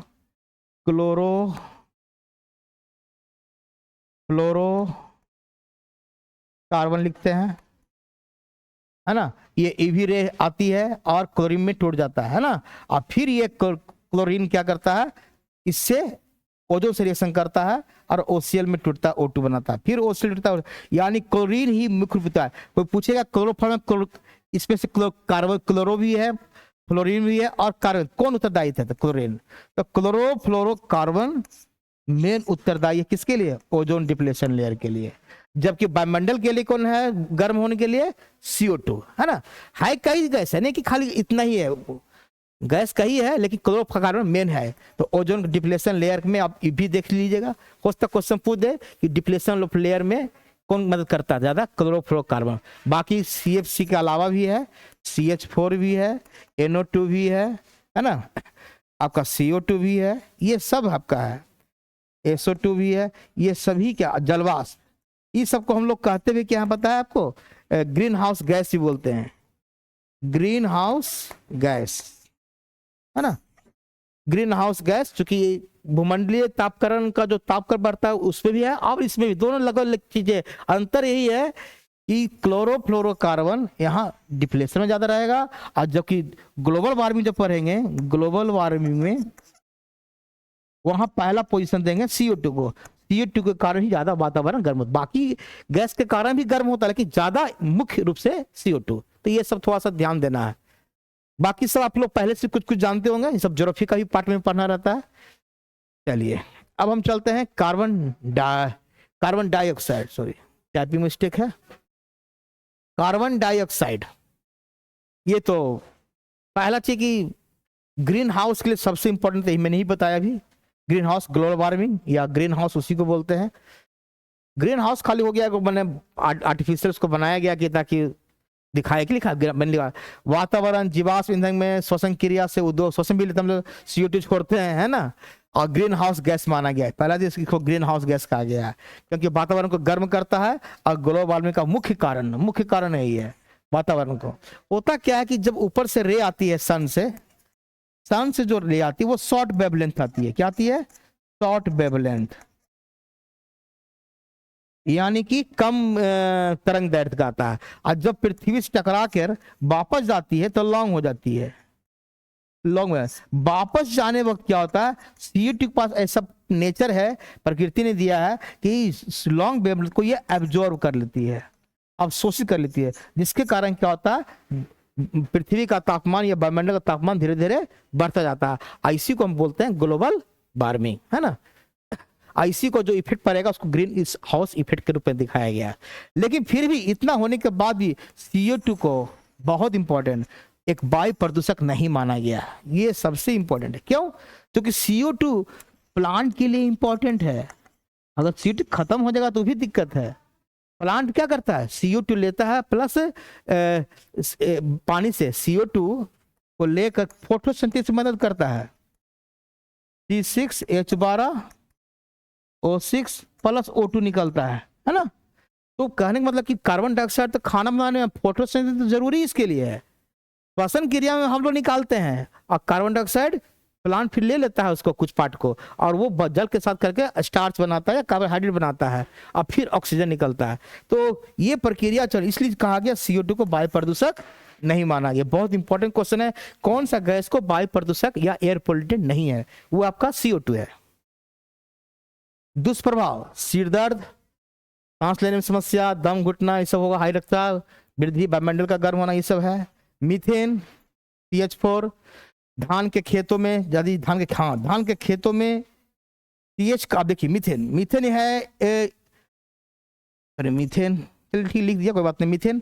मीथेन का कहने का मतलब है कि ये जली क्या होता है कि एक हानिकारक तो है ही है, ये एक ग्रीन हाउस गैस भी है। ग्रीन हाउस गैस, हम लोग गोबर गैस सुने ना, गोबर काऊ डंग, है ना। गोबर गैस में क्या पाया जाता है? मीथेन। ये भी क्वेश्चन आता है कभी जीके में, आगे लिखे हो, हाँ गोबर गैस है ना। तो गोबर गैस ईंधन में, धान के खेतों में ये ऑटोमेटिक अपने आप नेचर ने निकलते हैं, और उद्योग से, और पागुर करने वाला जानवर जो चिवाते हैं ना, गाय भैंस जो भी होते हैं जानवर, उसका भी अवशिष्ट जो निकलता है उसमें भी क्या निकलता है? मीथेन गैस निकलता है। तो ये थोड़ा सा इंपॉर्टेंट स्रोत के लिए मीथेन। और मीथेन से हानि, मैंने कहा ये ग्रीन हाउस गैस के लिए भी है, यानी कि ओजोन लेयर को भी हानिकारक पहुंचाता है। मैंने पहले बताया ग्रीन हाउस गैस है, ओजोन परत को नष्ट करता है जब ग्रीन हाउस गैस है, तो वातावरण को भी गर्म करता है, और है ना। फिर मैंने ही बताया ग्रीन हाउस गैस कौन कौन है, कभी कभी चॉइस देता मैं, ये अलग से एक्स्ट्रा है, ये आपका एक्स्ट्रा, ये पॉल्यूटेंट नहीं है, पॉल्यूटेंट पे तो पता ही दिए, CO2, N2O, नाइट्रस ऑक्साइड, फिर आपका मीथेन, फिर ये ओजोन, ये हो गया ओजोन, फिर है क्लोरोफ्लोरोकार्बन CFC, है ना। तो CO2 को तो हमने कहा एयर पोल्यूटेंट नहीं है, एयर पोल्यूटेंट नहीं है ना, एयर पोल्यूटेंट नहीं है, ये ध्यान रखना। क्लोरोफ्लोरोकार्बन ये सब ग्रीन हाउस गैस में ही आता है। चलिए नियंत्रण कैसे करेंगे वायु प्रदूषण को? कोई बात नहीं है, तो मैंने प्लांटेशन, पेड़ पौधे लगाइए जितना, वाहनों पर नियंत्रण, आजकल सोलर इधर जगह चल रहा है ना। कोशिश कीजिए कि सोलर एनर्जी से चलने वाले देते हैं, स्कूटी भी आ गया बैटरी से चलने वाला, है ना। तो जिसमें पेट्रोल डीजल का बहुत कम उपयोग हो, वो ज्यादा सोलर ज्यादा अच्छा है, और डीजल से सभी है बैटरी चालित वाहन,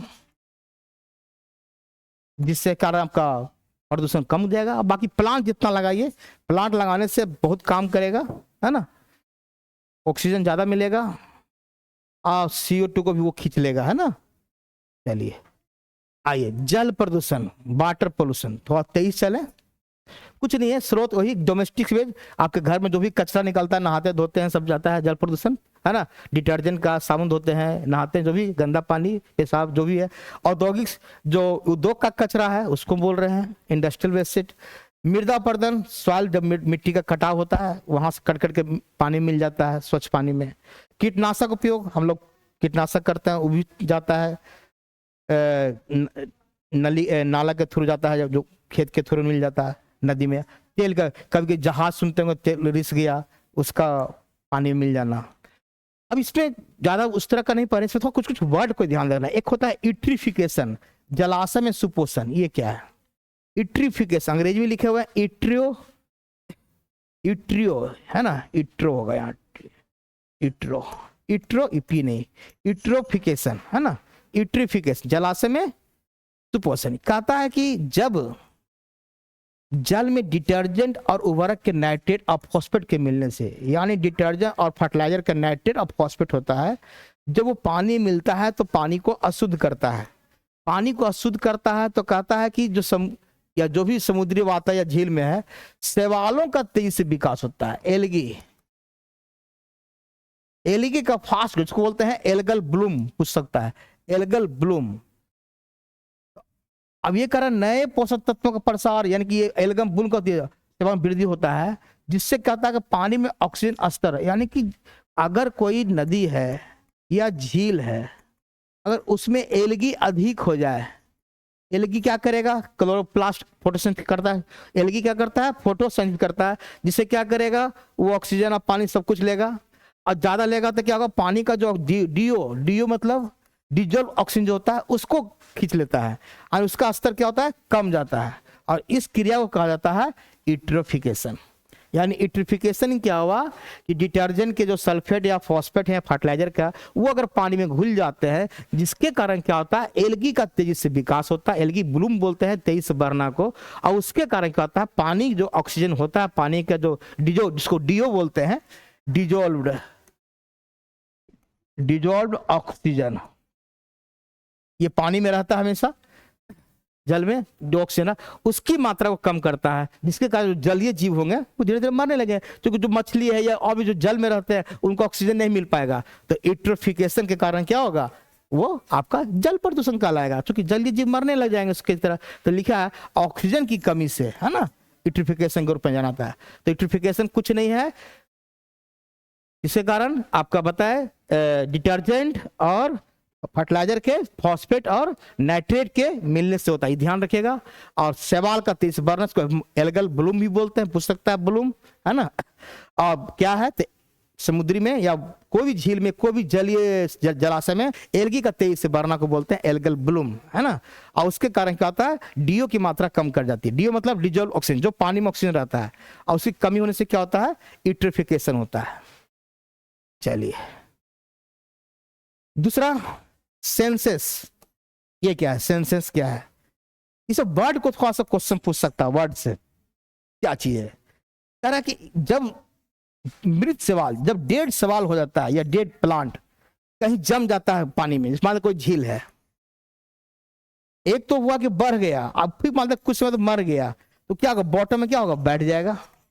तो जो भी एलगी है या प्लांट है जो डेड हो गए हैं, मर जाएंगे, तो डिकम्पोज करना चालू, क्या होगा, डिकम्पोज होगा, उसके कारण भी डीओ क्या हो जाएगा, कम जाएगा, यानी कि डिजोल्व ऑक्सीजन कम जाता है, और उसको कहता है जलीय जीव मरने लगते हैं, इसको कहते हैं सेंसेस। यानी इसी से मिलता जुलता है इसमें कि एलगी का तेज विकास होता है, इसमें मरता नहीं है, जिसके कारण क्या होता है, वो ऑक्सीजन कम जाता है। यहाँ पर होता है डेड हो जाता है, और प्लांट भी डेड, अब एलगी की बात नहीं है, मृत पौधे भी लिख देते हैं, जल में जमा हो जाते हैं, जिसके कारण यानी कि पानी पूरा गंदा हो जाता है, कहिए। और गंदा मतलब उसमें ऑक्सीजन की कमी, है ना, पानी की गुणवत्ता यानी डिजॉल्व ऑक्सीजन की कमी हो जाती है, जिसमें क्या होगा, जलीय जीव को ऑक्सीजन नहीं मिल पाएगा और वो मरने लग जाएंगे। जल में विषैले नाइट्रेट के मिलने से बच्चों में, देखिए अगर नाइट्रेट मिल जाता है तो क्या होता है, और ऊपर पानी अगर पी लेंगे तो बच्चों के पेट में क्या होगा, एक पेट की बीमारी हो जाती है। चलिए, अभी मैंने बताया था मेरा माता जी फिर से वही जल में पारा मिलने से, अभी बताया था है ना, किसके द्वारा, मछली और शंख के द्वारा, और बताया था। और ये पारा मिलने से बैक्टीरिया जो है क्या करता है, मेथाइल मरकरी में परिवर्तित करता है, जो पॉइजनस होता है। ये ऑलरेडी पढ़ा चुके हैं मेरी माता, पढ़ते ही चले। ताप जल बुर्ज, ये इंपॉर्टेंट है। अगर कोई टेम्परेचर बढ़ गया, मतलब ग्लोबल वार्मिंग हो रहा है या कोई कारण से आपका जल का, झील का टेम्परेचर बढ़ गया, अगर तापक्रम बढ़ जाएगा तो भी क्या होगा, डीजल ऑक्सीजन की कमी होने लगती है, तो फिर मरने लगा। यानी कि टेम्परेचर से हो चाहे जो भी हो, पानी की कठोरता, हम लोग कहते हैं खारापन पानी में जब कैल्शियम और मैग्नीशियम की सल्फेट या क्लोराइड या कार्बोनेट आयन की उपस्थिति कारण पानी में क्या होती है, कठोरता है ना। इसमें धनायन होता है, पॉजिटिव आयन होता है, क्या होता है, पॉजिटिव आयन, याद रखिएगा। कैल्शियम इसका ना आयन लिखे ना, आयन ये है पॉजिटिव वाला, धनायन एक ऋणात्मक होता है, एक धनायन होता है पॉजिटिव, नेगेटिव और पॉजिटिव।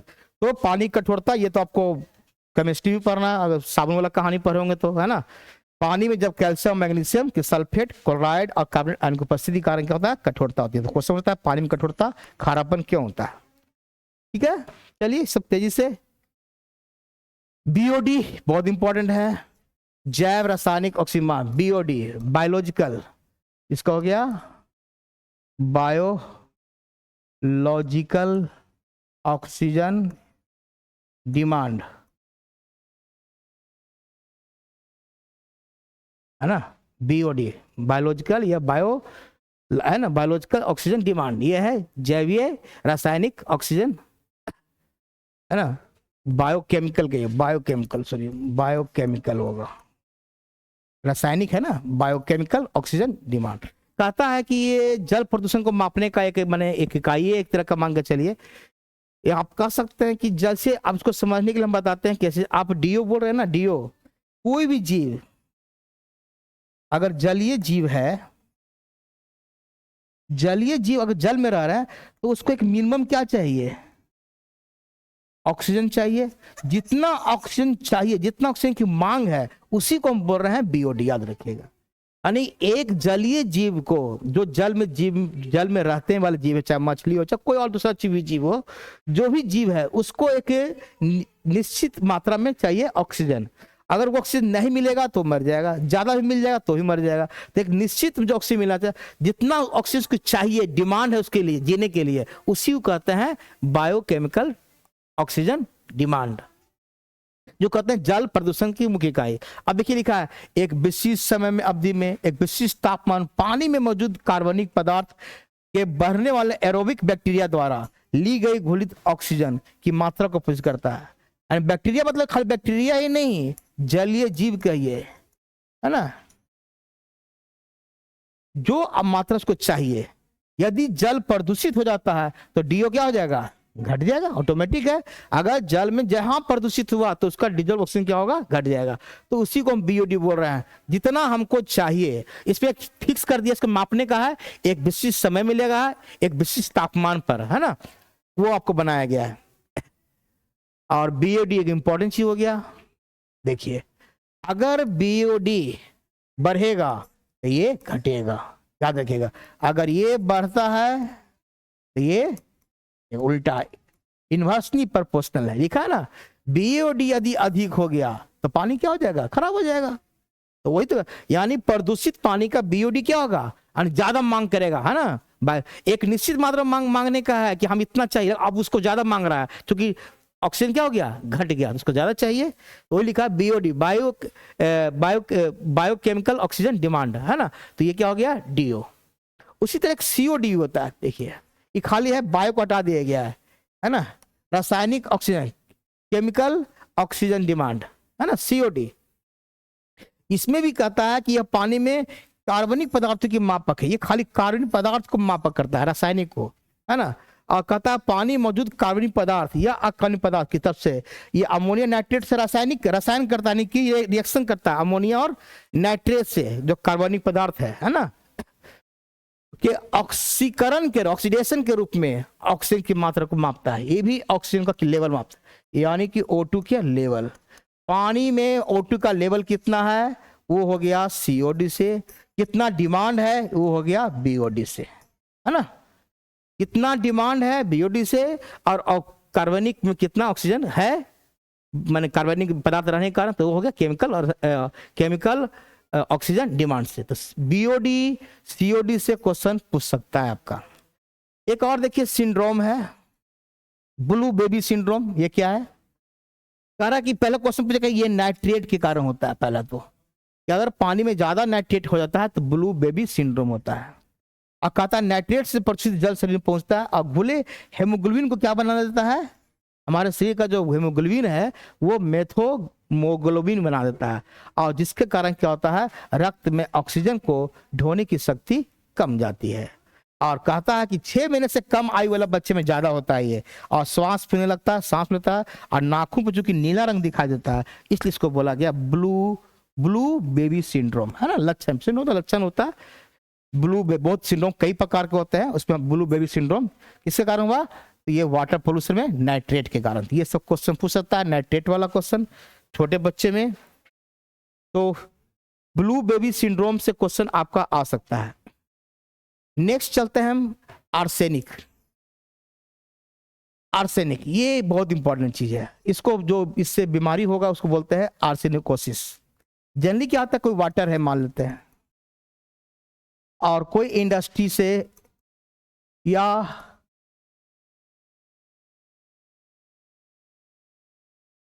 कोई फैक्ट्री है, फैक्ट्री कोई इंडस्ट्री हुआ, वहां से आर्सेनिक निकल के कहाँ गया, वाटर मिल गया।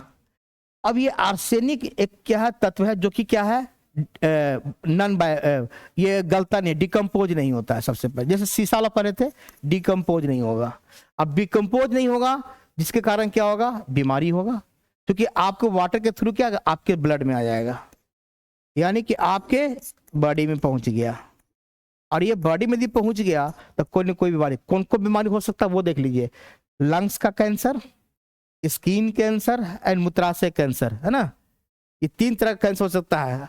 और कहता है ये आर्सेनिक प्रकृति से भी पाया जाता है और उद्योग से भी निकलना, मैंने बताया भी जस्ट है। तो ये ज्यादा हो जाता है कि पानी में आर्सेनिक, इसीलिए कभी कभी देखिएगा हम लोग जो आरओ का पानी पीते हैं उसमें देखते हैं आर्सेनिक ही का एक तरह से जांच होता है उसमें भी, है ना। TH बोलते हैं इसको, है ना। TDS अभी पढ़ेंगे TDS, पानी का TDS क्या होना चाहिए वो भी देखिए। जैसे यहाँ दिया हुआ है, देखिए ये क्वेश्चन आया हुआ है, भारतीय मानक के अनुसार पेयजल में आर्सेनिक कितना होना चाहिए, परमिसिबल लिमिट 0.5 GB पर लीटर, है ना, लीटर है, सॉरी LITRE होगा, 0.5 mg पर लीटर, है ना। ये परमिसिबल लिमिट दिया गया है भारतीय मानक IS 1,05,000, है ना, 1,05,000 के अनुसार, 105,000 के अनुसार ये माना गया था। ये थोड़ा सा डाटा याद रखिए, क्वेश्चन आ सकता है, ये वाला इंपॉर्टेंट है।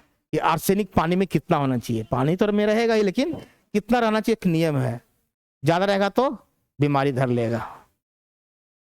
कारण कि ये रहते हैं इस निर्धारित, जो इससे ज्यादा अगर मात्रा रहेगा, जो निर्धारित मात्रा है 0.5 mg पर लीटर जो है मेरे पास, इससे अधिक होने पर एक मानव शरीर के लिए खतरा होता है।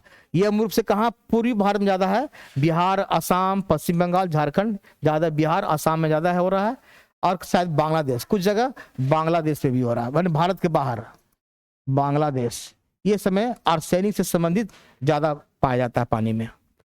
देखिए मैंने बताया था TDS, टोटल डिजोल्व सॉलिड, इसको बोलते हैं TDS। हम लोग RO सबके घर में रहता है, जो आता है मिस्त्री, आप देखिए TDS नापता है, एक मशीन उसके पास रहता है, थोड़ा सा डिजिटल दिखता है ना।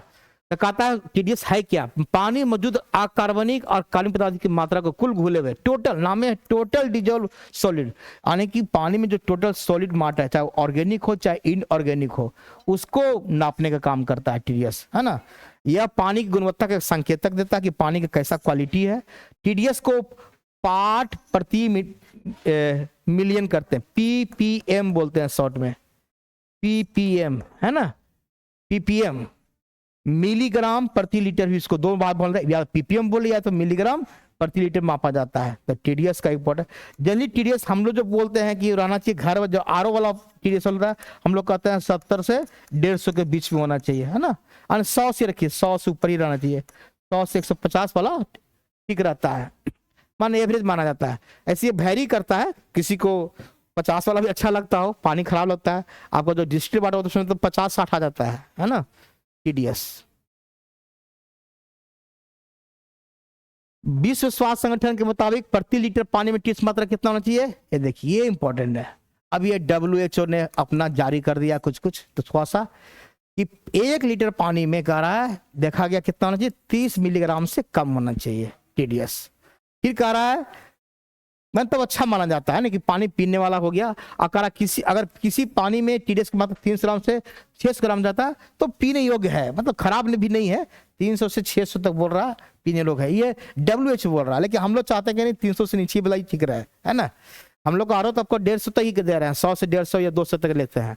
अगर किसी पंप टीडीएस के 900 से अधिक हो जाता है तो कहता है पीने होता है तो बहुत ज्यादा है, 900 से तो बहुत ज्यादा हो गया, है ना, 600 से नहीं 900 से अधिक हो गया तो बहुत ज्यादा, 600 तक तो मान भी चलो पीना ही पड़ सकता है अगर खारा उतना नहीं रहता है तो WHO का हिसाब से चल रहा है ना, WHO का पॉइंट है, ये सब डाटा से संबंधित क्वेश्चन पूछ सकता है। और पानी के पीने में टीडीएस के देखिए, पानी का पीने का भी बताया, जनरली कह रहा कि WHO ने क्या स्वस्थ जल योजना के लिए 100 से 300 ppm बनाया गया, टीडीएस सीमा रखा गया है। और पानी पीने के लिए आदर्श टीडीएस का माना गया है 50, ये ही हम बोल रहे हैं आरओ वाला जो कर रहे हैं, आरओ है ना ये वाला।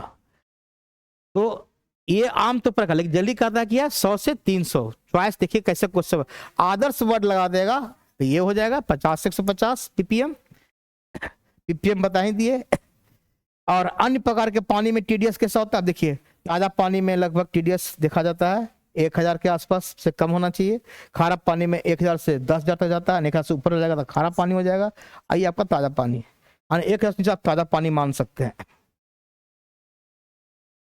चलिए ये था आपका वाटर पोल्यूशन। चलिए तेजी चलते हैं, आज पोल्यूशन खत्म ही कर लेते हैं। मृदा पोल्यूशन में क्या अब कम है, उतना समय नहीं लगेगा।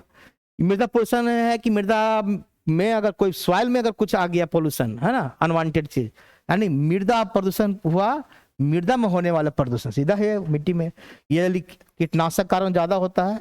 और कह सकते हैं आप इसमें मृदा की उपज यानी फर्टिलिटी कम जाएगा, फर्टिलिटी यानी कि फर्टिलिटी कहिए, उपजाऊ उर्वरा शक्ति कम जाएगा, है ना, कम जाती है मिट्टी के मृदा पोल्यूशन। तो मृदा के बारे में ज्यादा इंपॉर्टेंट उतना नहीं परीक्षा की दृष्टि से, कि फिर भी इसको अमल का कारण कचरा डंप करना, पूरा शहर का कचरा एक जगह कहीं जाकर रख देते हैं, वो भी है। विषैले रसायन हम लोग फैक्ट्री में या घर में डिटर्जेंट होता है उससे भी जाता है मिट्टी में। दूषित सतही का जल का रिसाव, अगर कहीं गलत पानी गलत रिसाव हो रहा है तो वहाँ मिट्टी खराब हो जाएगा। कीटनाशक का ज्यादा इस्तेमाल हुआ, ईंधन डंपिंग यानी कि आपका जो भी कोयला वोला या कुछ भी जहाँ डंप मतलब जहाँ पर कचरा फेंका जाता है, आप मान के चलिए डंपिंग उसी बोलते हैं। तेल डंपिंग, जहाँ तेल का कचरा हो गया, तेल से संबंधित। औद्योगिक कचरे का सीधे मिट्टी में निर्वाह करना, वो भी है। इसमें कोई खास नहीं, मृदा में घटिया प्रभाव इसका ज्यादा, घटिया। अब उर्वरते फर्टिलाइटी ही खराब हो गया तो क्या होगा, फसल आपका क्या हो जाएगा, आपका खराब हो जाएगा। मानव स्वास्थ्य पर हानिकारक होगा। और जल स्रोत प्रदूषण तो है ही है, मैंने अभी बताया था ना, जल स्रोत के कारण ही तो आपका मिट्टी का भी प्रभाव पड़ेगा। चलिए ध्वनि प्रदूषण ज्यादा नहीं है। WHO के ध्वनि कहते किसको, हम लोग कहते हैं डीजे बज रहा है, ये बज रहा है, आजकल ट्रेन हवाई जहाज, ये सबका आवाज जो है ज्यादा आपका रखा गया है WHO के हिसाब, देखिए डाटा के हिसाब 65 डेसिबल मान रखिए, ये WHO से। अगर 65 डेसिबल से अधिक अगर साउंड हो रहा है तो क्या कहलाएगा, ध्वनि प्रदूषण में, ये WHO के अनुसार। तो WHO जनरली हम लोग रखते हैं 45 से 65 के बीच में रखते हैं, एवरेज जो होता है। और लिखता है 75 डेसिबल से ज्यादा होने पर शोर हानिकारक हो जाएगा, ये आपका नॉइज में आ जाएगा नॉर्मली, है ना। जनरली 65 दिया है, 65 तक चलिए ठीक है। यानी 65 से अधिक जैसे हुआ तो आपका नॉइज में आ जाएगा। अब हम लोग समान रूप करके 65 से सिर्फ 10 और थोड़ा जोड़ दिए हैं तो ज्यादा शोर हानिकारक हो जाएगा आपके लिए, खतरनाक। 120 डेसिबल तो पूरा दर्दनाक भी हो जाएगा, है ना। 120 डेसिबल से अधिक तो आपको बीमारी धर लेगा कुछ ना कुछ। तो थोड़ा सा WHO के हिसाब से चलिए क्या क्या हो रहा है। तो डेसिबल आपका यूनिट हो गया। उसी से एक और क्वेश्चन था कभी कभी, पता दिन के समय में होना चाहिए 65 डेसिबल रखा जाता है और रात्रि के समय होना चाहिए 30 डेसिबल। यानी कि ये डेसिबल है, ये क्या है, डेसिबल, है ना। तो डेसिबल क्या है कि 65 डेसिबल रात के लिए, दिन के लिए रखा गया और रात में 30 डेसिबल से अधिक होने पर नींद नहीं आएगा। तो ये थोड़ा सा ये भी इंपॉर्टेंट चीज हो गया। 65 तक दिन और रात कर दिए। ध्वनि का स्रोत तो पता ही है, यातायात से, जेट से, हवाई जहाज से। स्रोत में क्या पढ़ना है इसमें, उद्योग से, डीजे बार इत्यादि चलता है सब। कारण, हाँ एक बीमारी है इसका कारण, प्रभाव लिखिए यहाँ, प्रभाव क्या होगा, टिटनस या बहरापन, ये इंपॉर्टेंट है ना। टिटिनस, टीनिटस, टेटनस नहीं है, टीनिटस, टीनिटस या टीनिटस या बहरापन। ज्यादा आवाज होगा बहरे हो जाइएगा, है ना, तो आम बात है। तो टीनिटस बीमारी बहरापन को बोल रहे हैं, है ना, टीनिटस। फिर दूसरा बीमारी है श्वसन संबंधित, नाड़ी का तेज होना, हाई ब्लड प्रेशर, सिर दर्द भी होगा, ज्यादा देर आवाज, दिल का दौरा पड़ सकता है, ज्यादा हार्ट अटैक। और कभी कभी ध्वनि प्रदूषण को कह रहा है 1 पिकोवाट प्रति मीटर में मापा जाता है। याद रखिए ध्वनि प्रदूषण को 1 पिकोवाट मीटर स्क्वायर, यानी कि 1 मीटर का क्षेत्रफल है और उसमें कह रहा 1 पिको वाट मापा जाता है। और ध्वनि की तीव्रता जो हम जो नापते हैं, तीव्रता नापते हैं डेसिबल, कितना तीव्र है ध्वनि प्रदूषण। तो ध्वनि प्रदूषण 2 मापक हो गया, 1 पिको प्रति मीटर में, ये एरिया वाइज हो गया, और ये तीव्रता के वाइज हो गया डेसिबल, जिसको बोलते हैं ध्वनि प्रदूषण, डीबी शॉर्ट में, डेसिबल। चलिए अब कुछ कुछ डाटा दिए हैं जो कि ध्वनि प्रदूषण नियंत्रण द्वारा जारी किया गया 2000 के हिसाब से। ये क्वेश्चन आपका परीक्षा में आ रहा है। जैसे रात्रि कालीन का अलग दिए हैं, दिन का अलग बनाए हैं। जैसे शांति क्षेत्र, शांति क्षेत्र का मतलब हुआ जैसे स्कूल, अस्पताल, कोर्ट, है ना, जो मतलब जहां पर मंदिर तो घंटा बजा दीजिएगा, चलिए मंदिर ने, स्कूल, अस्पताल, कोर्ट, ये सब शांति क्षेत्र माना जाता है ना। जहां पर 40 डेसिबल होना चाहिए रात में, और दिन में कितना होना चाहिए, पर दिन तो ज्यादा ही होगा, कॉमन सेंस का चीज है। आवासीय, जहां पर आप रहते हैं घर के आसपास, जहां पर रेसिडेंशियल एरिया है 45 डेसिबल, इधर 55 का दिन का। रात्रि का कम होगा, याद रखिएगा हमेशा, दिन का ज्यादा ही रहेगा। आवासीय हो गया। ये डाटा आपका दिया हुआ है, ये हम अपने मन से नहीं लिखे हैं, ये आपका डाटा दिया गया है, उसी से लिए हैं। वाणिज्यिक क्षेत्र 55 डेसिबल, और ये आपका रात का है, ये आपका दिन का है। और इंडस्ट्रियल का है, ये कॉमर्शियल हो गया, और ये इंडस्ट्री जहां बड़े बड़े उद्योग है ना, 70 डेसिबल, और ये 75 डेसिबल, ये थोड़ा ध्यान देना आपको है। चलिए तो ये था आपका, और कुछ है। चलिए एक और मैंने दिया थोड़ा सा, कभी कभी क्वेश्चन आ जाता है कि पतियों की सरसराहट, संगीत, इसके लिए एवरेज कितना होना चाहिए, इतना डेसिबल आवृत्ति होनी चाहिए। सामान्य बातचीत जो करते हैं 60, मैंने भी बताया 60, आप इसको आप 45 से 65 भी दे सकते हैं, 60 के बीच में, है ना।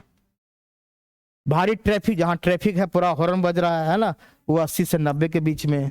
हल्ला बातचीत करते, गुस्सा सा के बात करते हैं, है ना, तो 90 से 95, ज्यादा तेजी से बात करना। जेट इंजन वो आपका 120, ये सबसे खतरनाक होगा 120 से। तो थोड़ा सा इस तरह का भी डाटा को भी याद रखिए कि एक एवरेज आपको पकड़ा जाए चॉइस से, ठीक है। चलिए यार, पोल्यूशन, एक और लास्ट पोल्यूशन बच रहा है, इसमें भी कोई खास नहीं है, रेडियो एक्टिव प्रदूषण, है ना, पता है, जिससे अल्फा बीटा गामा निकलता है, उसको रेडियो एक्टिव तत्व कहते हैं, सबको मालूम है। रेडिएशन निकलता है, वो हानिकारक होता है ना। रेडियो तरी प्रदूषण का मतलब पर्यावरण में रेडियो पदार्थों का अनैच्छिक उत्सर्जन, यानी कि जो रेडियो एक्टिव तत्व है वो पर्यावरण मिल गया, चाहे वो हवा मिले, पानी मिले, या कहीं मिल जाए। इसका मेन है परमाणु ऊर्जा, जहां आप लोग पता है बम छोड़ दिया अभी यूक्रेन पर, और वो कहाँ अटैक हो रहा है, उससे कितना होगा, रेडियो प्रदूषण जरूर निकल रहा होगा। ये सब परमाणु ऊर्जा संयंत्र जहां पर आपका प्लांट लगा हुआ, वहां पर भी हो सकता है। परमाणु हथियार कारखाने जहां बनते हैं, रेडियो अब इसके पदार्थ है, परमाणु हथियार परीक्षण है, परमाणु पनडुब्बी का डूबना, कोई परमाणु डुब्बी डूब गया तो उस समुद्र पूरा गंदा हो जाएगा। रेडियो से गहरे समुद्र में परमाणु अवशेष का डंपिंग करना, कहीं कहीं डंपिंग करते हैं उसका अपशिष्ट कचरे को। रेडियोधर्मी खनिजों का खनन, कहीं कहीं मिलता है खनिज से परमाणु दुर्घटनाएं, ये पढ़ेंगे कभी। एक घटना जिसे हम लोग पढ़ते हैं भोपाल, ठीक है, मिथाइल आइसोसाइनाइड वाला है, भोपाल, चेरनोबिल पढ़ रहे हैं ना, चेरनोबिल, ये सब पढ़ेंगे। कुछ घटनाएं बाद में, है ना, कुछ कुछ जो घटना करंट से आता है वो भी आपको बता देंगे कि भोपाल में कौन गैस पाया, कब हुआ, क्या घटना घटा, उस पर भी चलेंगे, तो वो भी आएगा, पॉल्यूशन में ही पार्ट है। तो ये था। और कुछ नुकसान क्या क्या होता है, जानवरों में कई बीमारियां हो सकती है, संपर्क में मानव में ज्यादा कैंसर है, ल्यूकेमिया, ब्लड कैंसर, है ना, आनुवांशिक म्यूटेशन या आपका जेनेटिक म्यूटेशन आपको जीन में परिवर्तन कर देता है, मोतियाबिंद जैसा बीमारी होता है, और विकिरण से हाई उच्च मात्रा में विकिरण सिंड्रोम, और स्किन का रेडिएशन चोट लगता है कि आपका डैमेज कर सकता है। तो रेडियोधर्मी से भी क्वेश्चन उतना नहीं इंपॉर्टेंट है, इसलिए मैं ज्यादा डाटा नहीं डाला, है ना। तो इस प्रकार से मैं समझता हूं ये आपका खत्म हो गया, है ना। तो मैंने पढ़ा क्या चीज, पहले पढ़ा एमडीजी, एसडीजी और पोल्यूशन, ये 3 टॉपिक मैंने खत्म किया, है ना। MDG millennium development goals, sustainable development goals, है ना, इसको तो आपको पॉइंट ही है, इसमें 8 गो था, इसमें 17 का टारगेट दिया था। आई पोल्यूशन, इसमें 5 प्रकार का पोल्यूशन, जिसमें मूल से 3 ही इंपॉर्टेंट है। 3 इंपॉर्टेंट कौन कौन बताया, एयर वाला याद ये कीजिएगा, वाटर का याद कीजिएगा, है ना, एयर का, वाटर का, और आपका थोड़ा सा सॉइल का, बस यही 3 ज्यादा इंपॉर्टेंट है।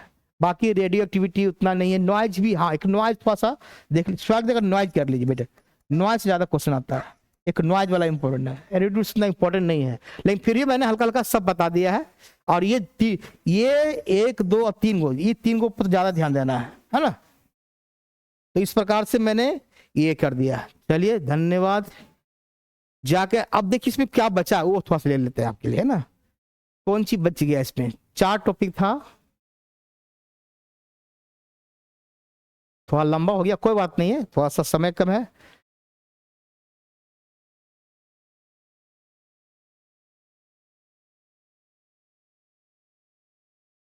देखिए मैंने कोशिश की, आप इसको वीडियो को 2-3 बार देखेंगे तो आपको पता चल जाएगा कि कहाँ पढ़ना है ना। आप क्वेश्चन बैंक जरूर देखिए, क्वेश्चन बैंक देने से पहले क्वेश्चन कहाँ से आ रहा है कि सिलेबस के हिसाब से पढ़ा रहे हैं, है ना।